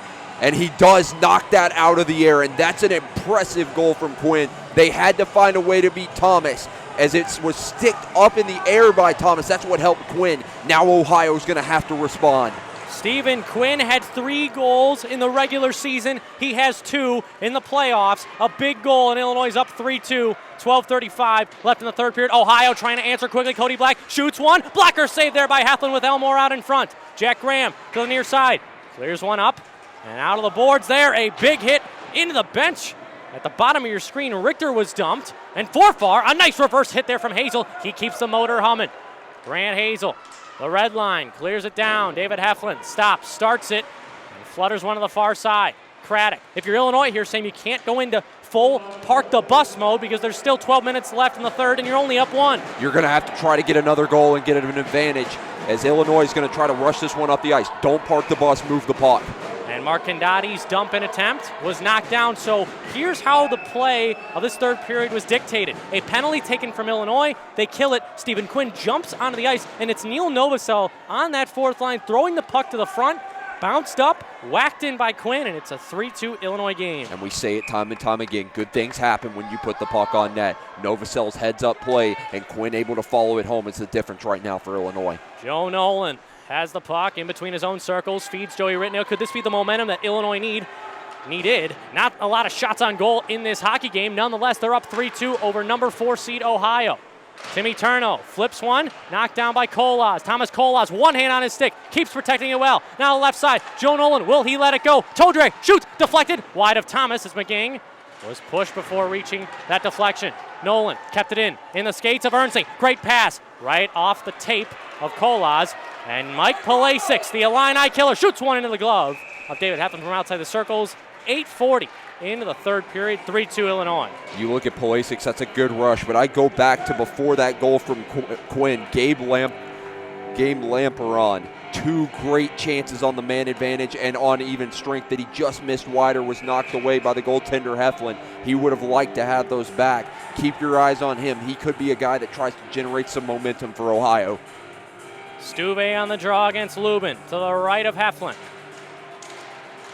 And Illinois punches it away. David counter racing here against Tom Picorni. Fiala with a bit of a legal pick. And Picorni sends one, knocked down by Opilka on the backhand. Went off of Harkin's skates, and Illinois advances once more with Eric Cruikshank. And Counter strips the puck away. Counter has Stuve out in front, hit him on the backhand, now out in front. But Counter, the right-handed shot, was unable to corral it. 10:55 left in the third period. So much time for Ohio to get this lead back. Now this is Opilka. Tipped in. One-on-one rush. Fiala against Counter. And now it is Brian Lubin. Ohio, of course, hasn't led since the opening stages of this game. They scored. The first goal was Gianni Evangelisti. Illinois went up 2-1. Ohio tied the game, and now it's 3-2 Illinois. Cody Black, checked there by the senior Andrew Wicklund in one of his first shifts of the night. And tossed cross corner. Graham knocked it down. Tyler Harkins down left wing. Here he comes. Canceled out by Graham. Spinning one out in front. And Stephen Quinn will get to it and whacks one all the way down as Hazel bumps into Wicklund. So there's going to be no icing here. And that's a hit where Hazel as well as Wicklund a little slow to get up there with 10:07 left in the third. Illinois throwing the body a little bit more, trying to play some solid defense. They're moving the puck as well, but some good back checking, forcing Ohio wide so they can't get shots on Heflin. Graham goes upstairs. Now it's Moskalik pressuring. He forced a turnover. Thomas out to play it. What a play there from Jimmy Thomas. One hand on his stick. Defends it away from John Moskalik, who may have had a 2-on-1. If Moskalo could have gotten a stick on that, Thomas was caught out, and that could have been a chance for Illinois, but a veteran move by the goaltender Thomas. A whistle here, and it's icing. 10-20 into the third period. Cristiano Sonetta here right now. Sam Fleming alongside Sam. It's been an exciting one. Arguably the game of the tournament between two top 5 teams. And again, these two teams' rankings may be a bit indicative here, as they're two of the top teams in the ACHA, again from that CSCHL conference, one of the most competitive conferences in all of ACHA, and you're seeing why it's one of the best as well. Forfar tied up his man. It's Moskalik. Backhanded effort there. Kept in the line by Baird. He fires one shoveling drive. And it's Mark Candati along that left side against Crandall. Candati whacks one out of the air. Underneath the crossbar, so no high stick. Reversed here. Bottom of your screen. Send out in front, but Crandall was unable to get his stick on that. Now it's Elmore. Garrett Elmore stripped of the puck by Nolan. Ropes it around the far side. It is Craddock. Down low for Garrett Elmore. Crossbody there by Candati. Craddock coming to play there with Forfar. 9:05 left in the third period. Illinois up 3-2. Joe Nolan skates it out. Flips up for Moskalik with some juggling efforts there. Gains the red line, clears it in. Big change upcoming for Illinois. And that's a smart play by Moskalik, not trying to take too many Ohio defenders all at once. He just dumps it in, gets a line change. Fresh players out for Illinois. Palasic missed Evangelisti. Cleared there by Ernsting. Now back for Kolaz. Nice pass under the stick of Turnau. And now it is Evangelisti.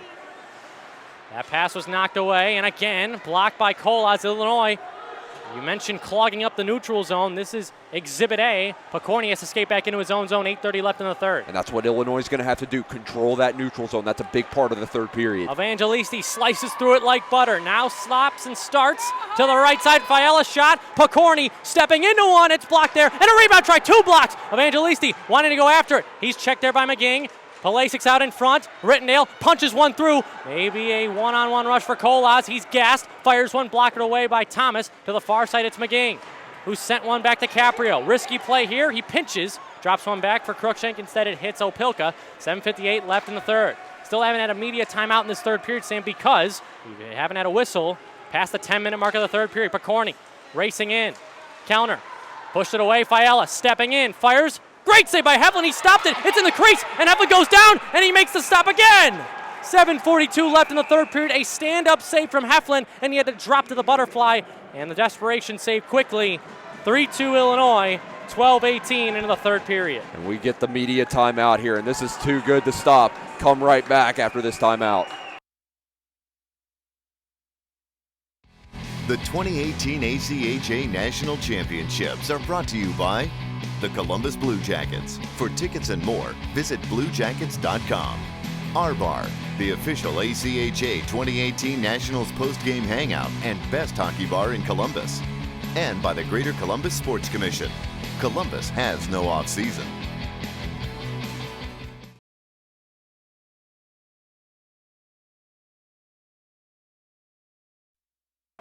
We welcome you back into the Ohio Health Ice House here in Columbus, Ohio. Cristiano Simonetta, Sam Fleming alongside. 7:42 left in the third period between number 5 seed Illinois and number 4 seed Ohio University Bobcats.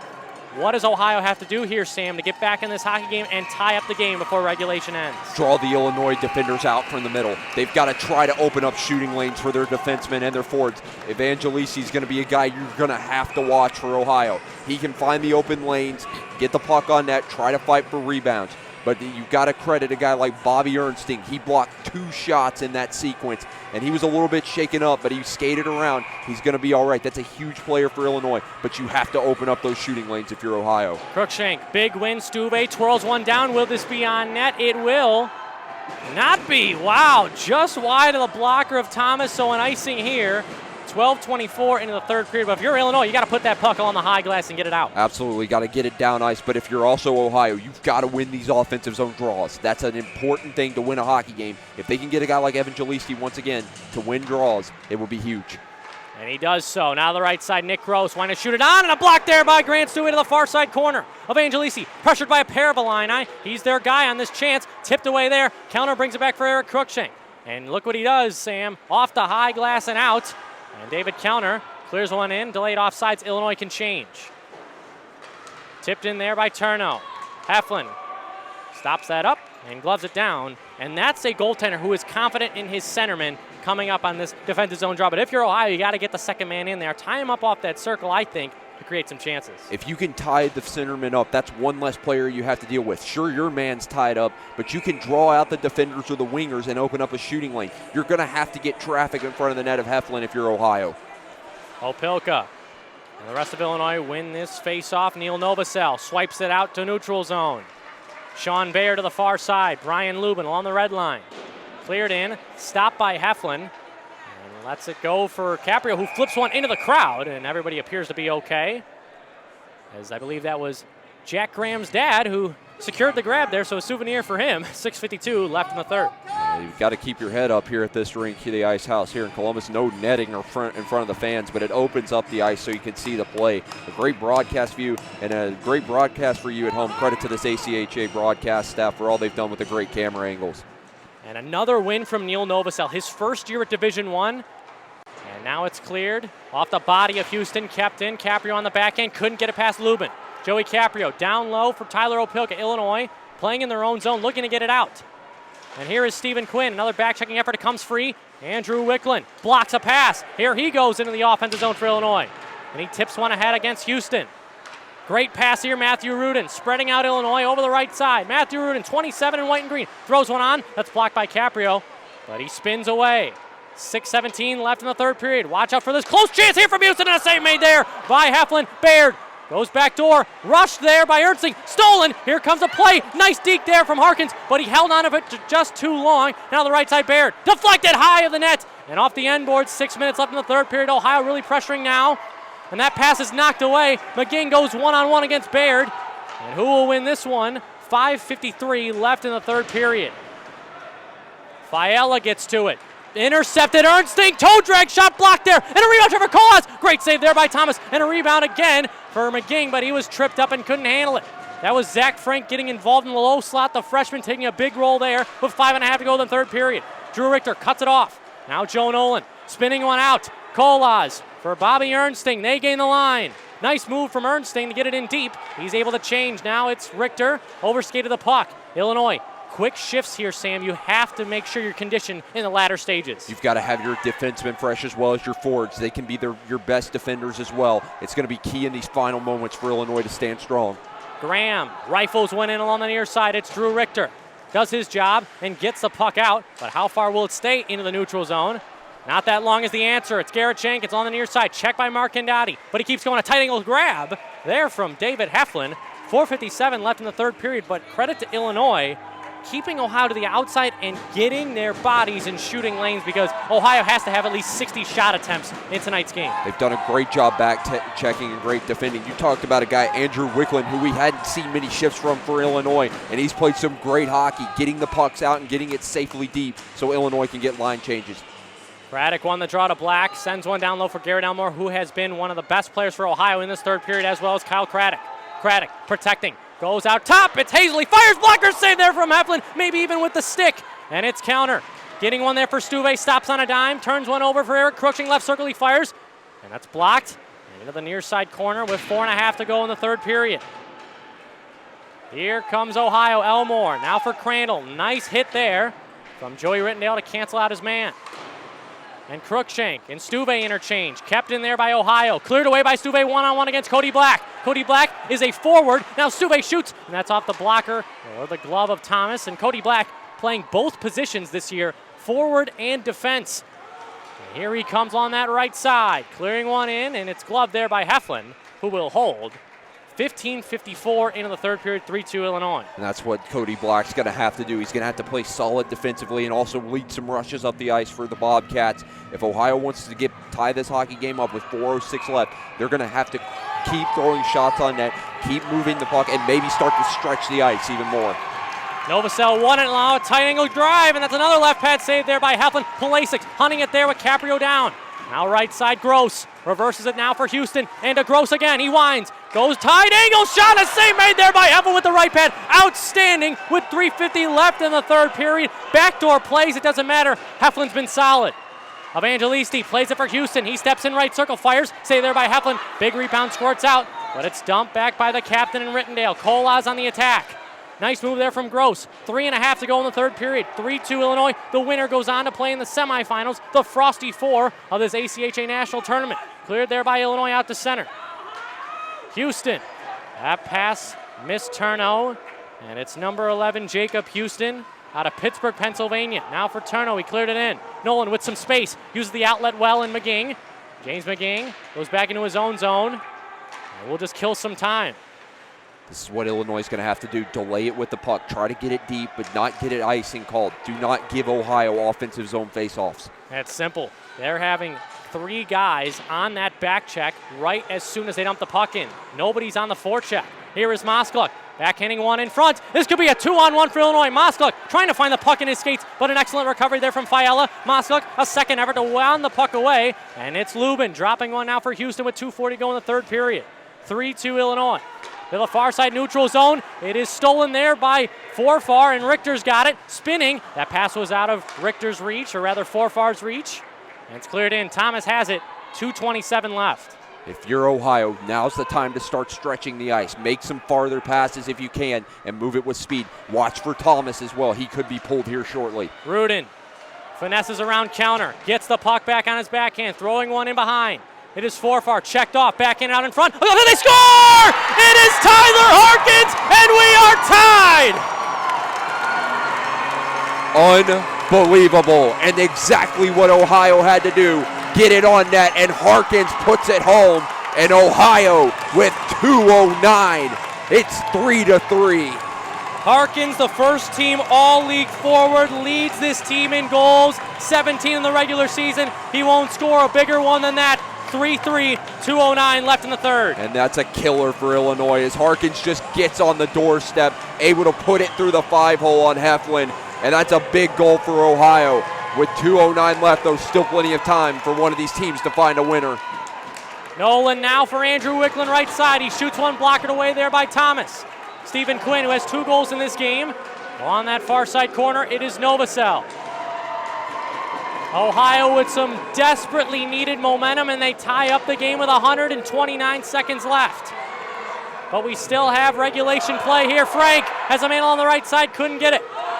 1:40 left in the third period. Illinois grabs it. It's Andrew Wicklund, the senior out of Chicago, with Rittendale cutting in front. Wicklund shoots one, that's blocked away by a sliding Bobcat. With 90 seconds left in the third, out in front, cleared away, it's Garrett Jenkins. Bobby Ernsting one-on-one, Jenkins late on a shift, does the simple job and clears it down. If you're Illinois, you have to play smart here. Ohio's got energy. They're going to drive the net. Play strong defensively. Here's a chance right here. Evangelisti lays that one high of the cage. 1:10 left in the third period. Here comes James McGing, 1-on-2, 2-on-2 at Moskluk, helping him out. McGing going once, going twice. Now it's Moskluk. He's pushed off the puck, and Thomas will cover it up. 63 seconds left in the third period. We're tied at 3. I've got to catch my breath. This game has been unbelievable so far between these two teams. And like we said, it was not going to be a game where one team blows it open. It was going to be close from the start to the end. And with 1:03 left, it's going to be interesting to see, do we have overtime or do we find a winner? Lubin against Forfar. Lubin won it. Now it's Baird. To that near side, and Nick Gross. Gross needs to get it out for Ohio, and he does so. Laid back into the neutral zone. It is Opilka for Joey Caprio. Sending one ahead, tipped in by Moskluk. 47 seconds left in the third period. It is Gross. On the backhand, ladles one along the stanchion. Kept in by Illinois momentarily. Here comes the stretch pass. It's tipped. Grabbed there by Opilka. And a delayed offsides here with 36.9 seconds left in the third period, and that's why the whistle came. Dangerous move, though, if you're Illinois. Evangelisti was coming in on that forecheck. If that puck gets through the legs of Opilka, it's Evangelisti in on a breakaway. And we know that Shoddy has a goal already in this game. You're going to have to be careful if you're Illinois. Lubin against Cruikshank. Number 15 in orange and blue won it. Looking through the middle, it's counter, and a big hit there by Jacob Houston. And Thomas has a far side option. It is Harkins, left circle, 25 seconds left. Mass save there by Heflin. They went high on him again. It is Nolan. Lost the puck momentarily. And he flips one out to center ice. This will be between the circles, and it will be icing with 15 seconds left in the third period. Will Illinois take their timeout simply because if it gets past 15 seconds, we'll have overtime. They might want to look into it. Tired bodies out there. And now, of course, Ohio coach Sean Hogan can get fresh players out. It looks like Coach Nick Fabrini's not going to do it, though. Here comes the win. It's Jacob Houston right side. Now for Harkins. Dumping one down low. 10 seconds left in the third period. Joey Rittendale clears it for counter. He winds one out. 3 seconds. This shot will not count. And we are headed to overtime between the University of Illinois Fighting Illini and the Ohio University Bobcats. Tyler Harkins tying up the game with 2:09 left in the third. And let's remind everyone who maybe has not seen one of the overtime games, it's not 5 minutes and there's no shootout. It's a 20-minute 5-on-5 overtime, sudden death until we find a winner. There can be more than one. This one's going to get interesting. Stay right here on YouTube to watch this one. And we'll have a full intermission for you, 15 minutes, and we will have the overtime period back for you. Illinois, Ohio, headed to the extra frame in about 15 minutes. This is the 2018 ACHA National Championships.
And hello, everybody. We're glad you joined us. It's overtime hockey between the Ohio University Bobcats and the University of Illinois Fighting Illini. I'm Cristiano Sameta, joined alongside by Sam Fleming.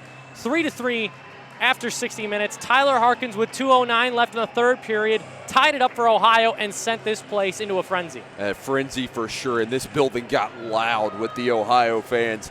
Now we're into the third overtime in this national tournament. Again, Ohio already been to overtime with UNLV. They're 1-0. Last night, Central Oklahoma took on Liberty in overtime. They got the win. Now it's time to get your Butchergrass overtime challenges out, I would say.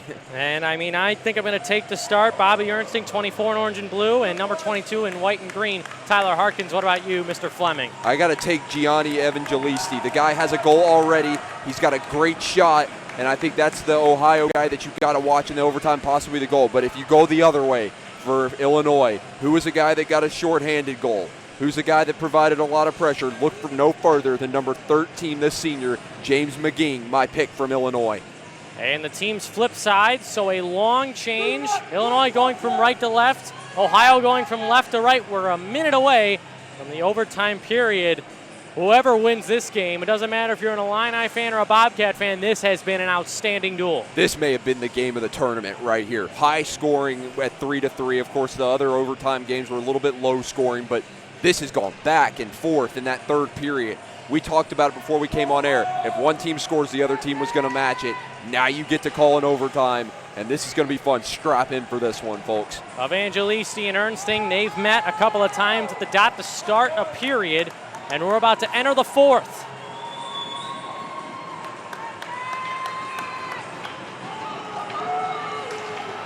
It's a tie-up, and here comes James McGing along the red line. Chipped and pressured after Fiala jumped the route. Tom Picorni turned over. Here comes Bobby Ernsting. Poke checked away there by Pulisic as well as Picorni. A 15-minute intermission, and now it's Gianni Evangelisti on that far side. Could he be the hero? He shoots, and a save made there by Heflin. 19 seconds into overtime, and why wouldn't you take as many shots as you can despite the opportunity of a high-scoring chance or not? Just got to throw pucks to the net. You never know. This game could come down to a goal that's not the prettiest, but will get the job done. It also could come down to a mistake from one of these teams. You've got to watch this fourth period to see what happens. Rittendale, his pass eluded Joe Nolan. Now to the near side. Here comes James McGing. Wanting to send it to Bobby Ernsting. It's a one-on-one. Ernsting cutting wide, trying to drive. He comes on in, pass out in front, and a nice play there from number 7 Evangelisti to tie up McGing. Could be an odd man rush here for Ohio. Pulisic goes high up in the air and gloved by Heflin. He will secure it 40 seconds into overtime. But James McGing, Bobby Ernsting, a duo to watch for Illinois. But Tom Picorni and the rest of the Bobcats defense shut them down. And our two picks almost combined right there for Illinois. Great play, but a great defensive effort by Ohio to break that up. Again, it's those plays that can make the difference in an overtime period. Forfar against Lubin on the draw. One clean there by Ohio. A quick shot off the draw, missed wide. Tyler Harkins, who is the hero for Ohio in the latter stage of this game, tied up at 3. Caprio takes down a man. That was Rudin, and he will go to the box. 53 seconds into overtime. Joey Caprio sits for 2, and Ohio to their 6th power play of the game. And that could be a mistake Illinois regrets. Ohio's had plenty of chances to see what this Illinois penalty kill can do. And even though they've been strong, you've got to think Ohio recognizes what they need to do. Open ice now, 5-on-4 for 2 minutes. And like you said, 53 seconds in, a mistake that could prove costly for the Fighting Illini. Crookshank counter, Nolan and Rittendale out for Illinois. Evangelisti, Rudin, Pulisic, Hazel, and Houston out for Ohio. 5-on-4 advantage. Tie up. Crookshank will come out of this, but it's cleared back down, and Joey Rittendale uses the boards, kept in by Rudin. Matthew Rudin on the far side corner, has Hazel up top. Instead, defers to Houston along the goal line, Jacob Houston. Back for Hazel, they want to set up Evangelisti at the right circle, so they go down low for Houston. A tight angle shot, missed everything, but kept in at the line by Evangelisti. 24 seconds gone by in Ohio's power play. Here is Rudin, right in front of you. Now it's Evangelisti to Harkins. On the goal line, exchanges there. And Illinois keeping them to the outside. Evangelisti holds. Back to the point. Hazel's shot is blocked there from counter. And Houston winds one in behind. Joey Rittendale will be the first one to it, but there will be 2 Bobcats surrounding him. And it's played back behind the goal for Rudin. Matthew Rudin to the near side. 1:08 left in the power play. 18-14 left in overtime. Here is Evangelisti. Pressured. It's Hazel. And for number 7 in white and green, coming out of the high slot, backhand there from Houston. Nice tip play, a great save there by Heflin, and a rebound try. Just missed wide. Oh, David Heflin, that low slot redirect along the goal line as Rittendale takes a man down behind the net. Rudin sends one out in front. Cleared there by Rittendale in Illinois. We get a full sail change unless Thomas is able to play the puck back up. Crookshank stays out there, so will Nolan. And here comes Evangelisti with his great speed around the goal. Gianni Evangelisti with 30 seconds left in the Ohio power play. A shot there to save it by Heflin. He lost track of it, but Nolan with one hand on his stick punches one on the far side corner. Fiella looking for Evangelisti, one-timer. Said he holds on to it. Shot gloved by Heflin, and a whistle, and a big change here for Illinois. 21 seconds left on Ohio's power play. 2:32 in overtime. If you want to talk about game changers, look no farther than David Heflin. He has had to stop some point-blank shots from Ohio. Not any traffic in front, and it's just unbelievable what Heflin has done for Illinois. And Ohio on the draw. Here is Pulisic spinning, shooting, and a save made by Heflin. Another whistle as the puck ricochets up into the protected netting. Go high, go low. David Heflin has had the answers except for 3 Ohio Bobcats shots. 17:22 left in overtime. And Pulisic tries to walk out with a quick shot, but Heflin again having an answer. What is each team going to have to do to beat their respective goaltenders they're facing? Ohio with another draw win. Stephen Quinn forced a turnover. It is Luke Forfar one-on-one. Nice move around Gross. Forfar eluding around Pulisic as well. He fights off a check, and Fiella will have to regroup. 3 seconds, 2-1. Illinois is back to 5-on-5.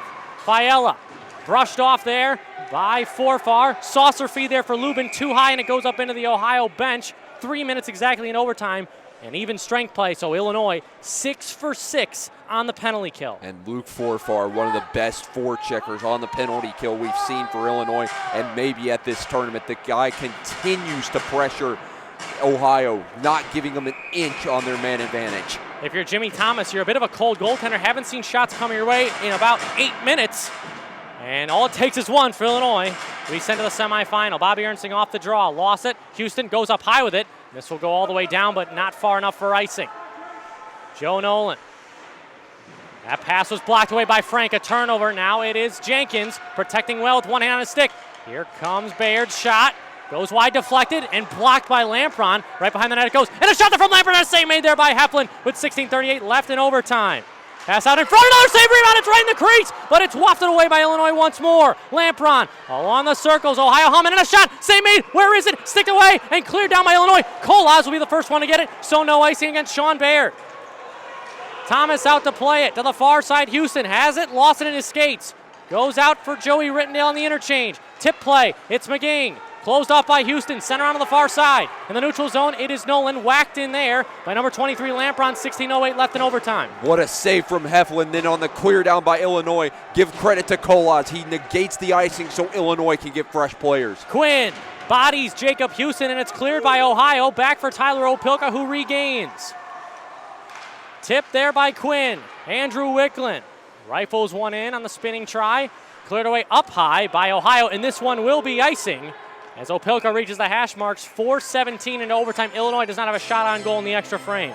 Even though they don't have a shot on goal, they're not giving Ohio much space either. They're forcing Ohio to dump the puck deep and try to make some stretch plays that's ended up in icing. Now an offensive zone faceoff for Illinois. Can they get a shot on Thomas? Forfar tied up. Elmore to try and take it. Both centermen go down. Moskok has the puck in his skates, taken away by Ohio. It's Tom Picorni. Skates and shifts through the neutral zone, cleared in. Heflin has to make a blocker save. Now to the far side, Craddock. Opilka boards him up, wants some protection, and gets it. Now over to Elmore. Forfar knocked his man down, and we're going to get a whistle for a hand pass, 4:39 into the overtime period. We've seen a lot of energy from these teams, just not a lot of chances on goal, but Ohio has dominated that area with shots on Heflin. They just have been unable to find it past him. If you're Illinois, now it's time to ramp it up and try to get some shots on net. Doesn't have to be the prettiest of angles. Just throw pucks to the net and try to get rebounds. Cristiano Cimento with you right now. Sam Fleming alongside, 3-3 Ohio and Illinois. Here's John Moskok tipping one in, wanting to dodge around Gross. Fiella to the far side. Nice move there from Pulisic. And he is a cross-ice option in Turno. Here it comes. Evangelisti cutting in. Nice block there from Nolan. And a pass out in front. That's too far. And Forfar knocked by Palasic, and Forfar gets to it. Chips it along the half wall. Kept in there by Ohio. It's Drew Richter. Hunting for it there. Sent back. And it is Moskalik on the backhand. Fanned on it. Keeps it alive. And now plays up for Nolan, who dumps one in. Drew Richter, maybe the first to get this one against Gross. He does. Drew Richter has Cruikshank out high. Here it comes, a shot just wide of the cage. 14:40 left in the overtime period. It is Gross off the short glass. Now back for Opelka. Illinois gets their top forward group out as Caprio spins now to the middle for Cruikshank. Turno knocked it down. Stuve, nice stop and start move there. Clears it in. And Gross will go back. Now for Fiala. Swiftly plays the puck out of the neutral zone. Caprio, one hand on his stick, battles it back now for Illinois. Cruikshank tied up a man. Now it's counter, wanting to help him out. Can't do it. Fiala in some traffic, as this is Brian Lubin. At his own blue line, hits Palasic, and they'll dump it in. 6 minutes exactly into overtime. This has been a great stretch of hockey. Non-stop action between these two teams, moving the puck really well. Tipped in there by Ernsting. Cleared back out by Ohio. Opelka in some pressure. McGing touches the blue line, and it's now back to an onside play for Illinois. Cody Black with the puck. That pass reaches no receiver and hits Caprio over for Caprio, or rather Opelka. I wish Joey Caprio was that good to pass to himself, but here he is again.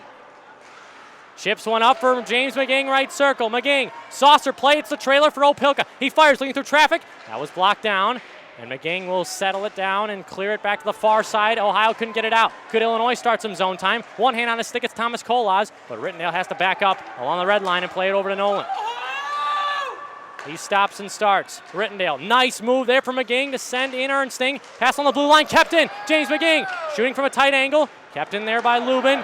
And 2-on-2, Tyler Harkins. Rittendale shadowing him. Now Matthew Rudin tape to tape. He goes down the far side circle. Moving in, he's tripped. No call. Harkins regains, has a trailer up top for Houston. Instead, two men go down. And Zach Frank plays it for Bayard with 12:55 left in overtime.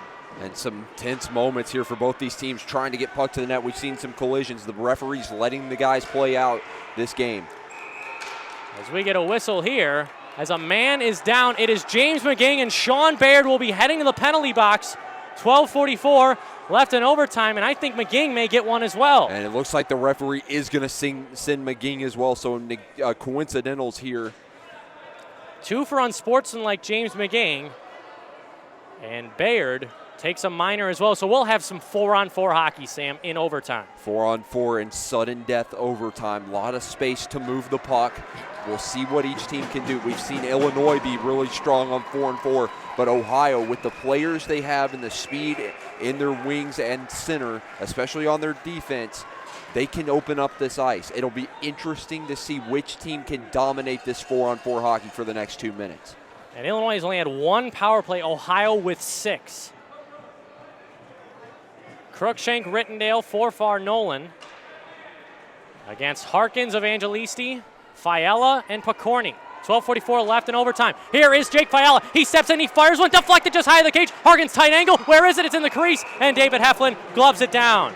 And Heflin had to be quick there to realize where that puck was. Sometimes those weird bounces can catch a goalie off guard and lose sight of the puck. Heflin was aware, but Ohio trying to drive it to the net. We'll see if they continue to put more shots on Heflin.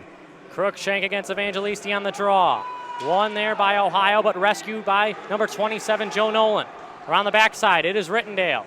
Sending it up. Kick to the stick was Forfar, and cleared back there by Rittendale. Ohio sensing blood in the water, but they back up.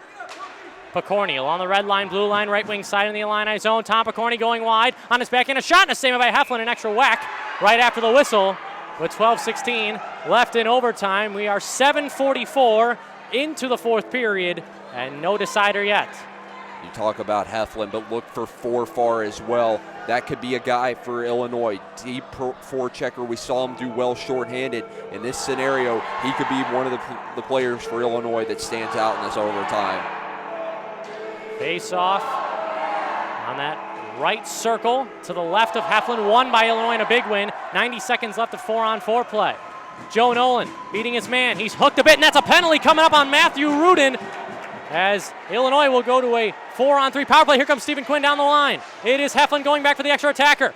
Big check there by Houston on Richter, but that will be a hand pass. Illinois, a 4-on-3 power play for 1 minute and 14 seconds. This is huge for Illinois. More open ice. Now Ohio down another player, and this is going to be tough for the Bobcats. They're just going to have to get that puck down ice. Even if there's that opportunity to rush it, you've got to be smart in overtime, because one mistake can cost you the game and a spot in the ACHA semifinals. And Joe Nolan baited Matthew Rudin on that play, went to one side behind his own net, then to the other, and Joe Nolan's 6'4", 220 pounds. You can't really get the puck away from him when he's got it unless you get an extra stick jab in there. And I believe we're going to get another stoppage, 11:58 left in overtime, possibly a timeout. Possibly a timeout from one of these teams. I would not be surprised if maybe Illinois took a timeout to set up something on the board, or even Ohio. It could have been either team. But this is something that we could see that changes momentum. The game currently sits for 2 minutes. Well, 1:14 left on it. Sean Bayard as well, but Matthew Rudin, a penalty that may decide this game, a 4-on-3 power play coming up for the guys in orange and blue. And as much as we don't want this game to end, there's another great one after this one. Adrian taking on Central Oklahoma. So if you, the fans, want to see some even more great hockey, stick right here once this game ends. Illinois calls their timeout. So if you're head coach Nick Fabrini, you haven't had a power play since the first period. What's your game plan here with a 4-on-3? Well, if I'm Nick Fabrini, I'm telling my guys to be smart here. Don't shoot the puck too quick. Move it around.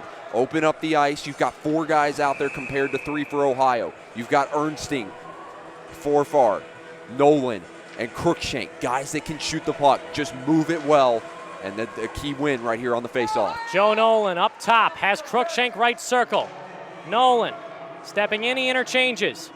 Looking for a shot, it's blocked down. Here is Forfar, sending it out against Houston. It is Nolan on the far side wall. Eric Crookshank for Bobby Ernsting, wanting to set up Crookshank. Instead he goes for Nolan. Crookshank, they shrink it a bit. Now it's Ernsting, one-timer, Crookshank, here it comes, blocked there by Cody Black, and Nolan trying to get to it, will be able to do so. It's Crookshank, and cleared away, but off of the paraphernalia of Nolan and kept in. 40 seconds left in the 4-on-3. Ernsting has it along the left circle, going down low, a stuff play for Forfar, scores! Illinois to the semifinals! It's Luke Forfar! Illinois wins and beats Ohio! And just as I was saying earlier, Forfar could have been a difference maker. He walks out, puts it top shelf, and a little bit of an upset as Illinois takes down the number 4 Bobcats. Illinois ruined Ohio's senior night in Ohio. They beat them by a score of 4-3 in overtime. They beat them in the divisional semifinal, the CSCHL semifinal, 5-4. And now the final dagger in the Bobcats' heart. It comes in the form of Luke Forfar's overtime winning goal in the quarterfinals. And what a play from Ernsting, finding Forfar down low. Forfar just walks out in front, all the space on Thomas. He puts it top shelf, and you look at the captain, number 17, Jake Fiella. He leaves Forfar too much space, and he's just able to walk out and put this one away for Illinois. Luke Forfar, who didn't even know if he would play with Illinois this season, came in at the second semester, and 3 goals, 2 assists in 10 games played. In 2 national championship games, playoff games that is, he had 1 goal. Now, the biggest goal of his career to keep Illinois' chances at a national title alive. And this is a big win for Illinois, a team that played a great game yesterday and an opportunity, but credit to Ohio. They played a fantastic game as well, and credit to both these goaltenders, as Jimmy Thomas and David Heflin both played stout in net. Both those players kept their teams in this game. Illinois wins 4-3 in overtime over the Ohio University Bobcats. The number 5 seed, you mentioned it, a bit of an upset, but how close are these teams when you match them up together, especially when they play in the same division? Absolutely, and we saw that last night with Dearborn and with Colorado, 2 close teams, and the lower and the higher seed. And number 9 Colorado wins, and then Illinois, the number 5 seed, defeats the number 4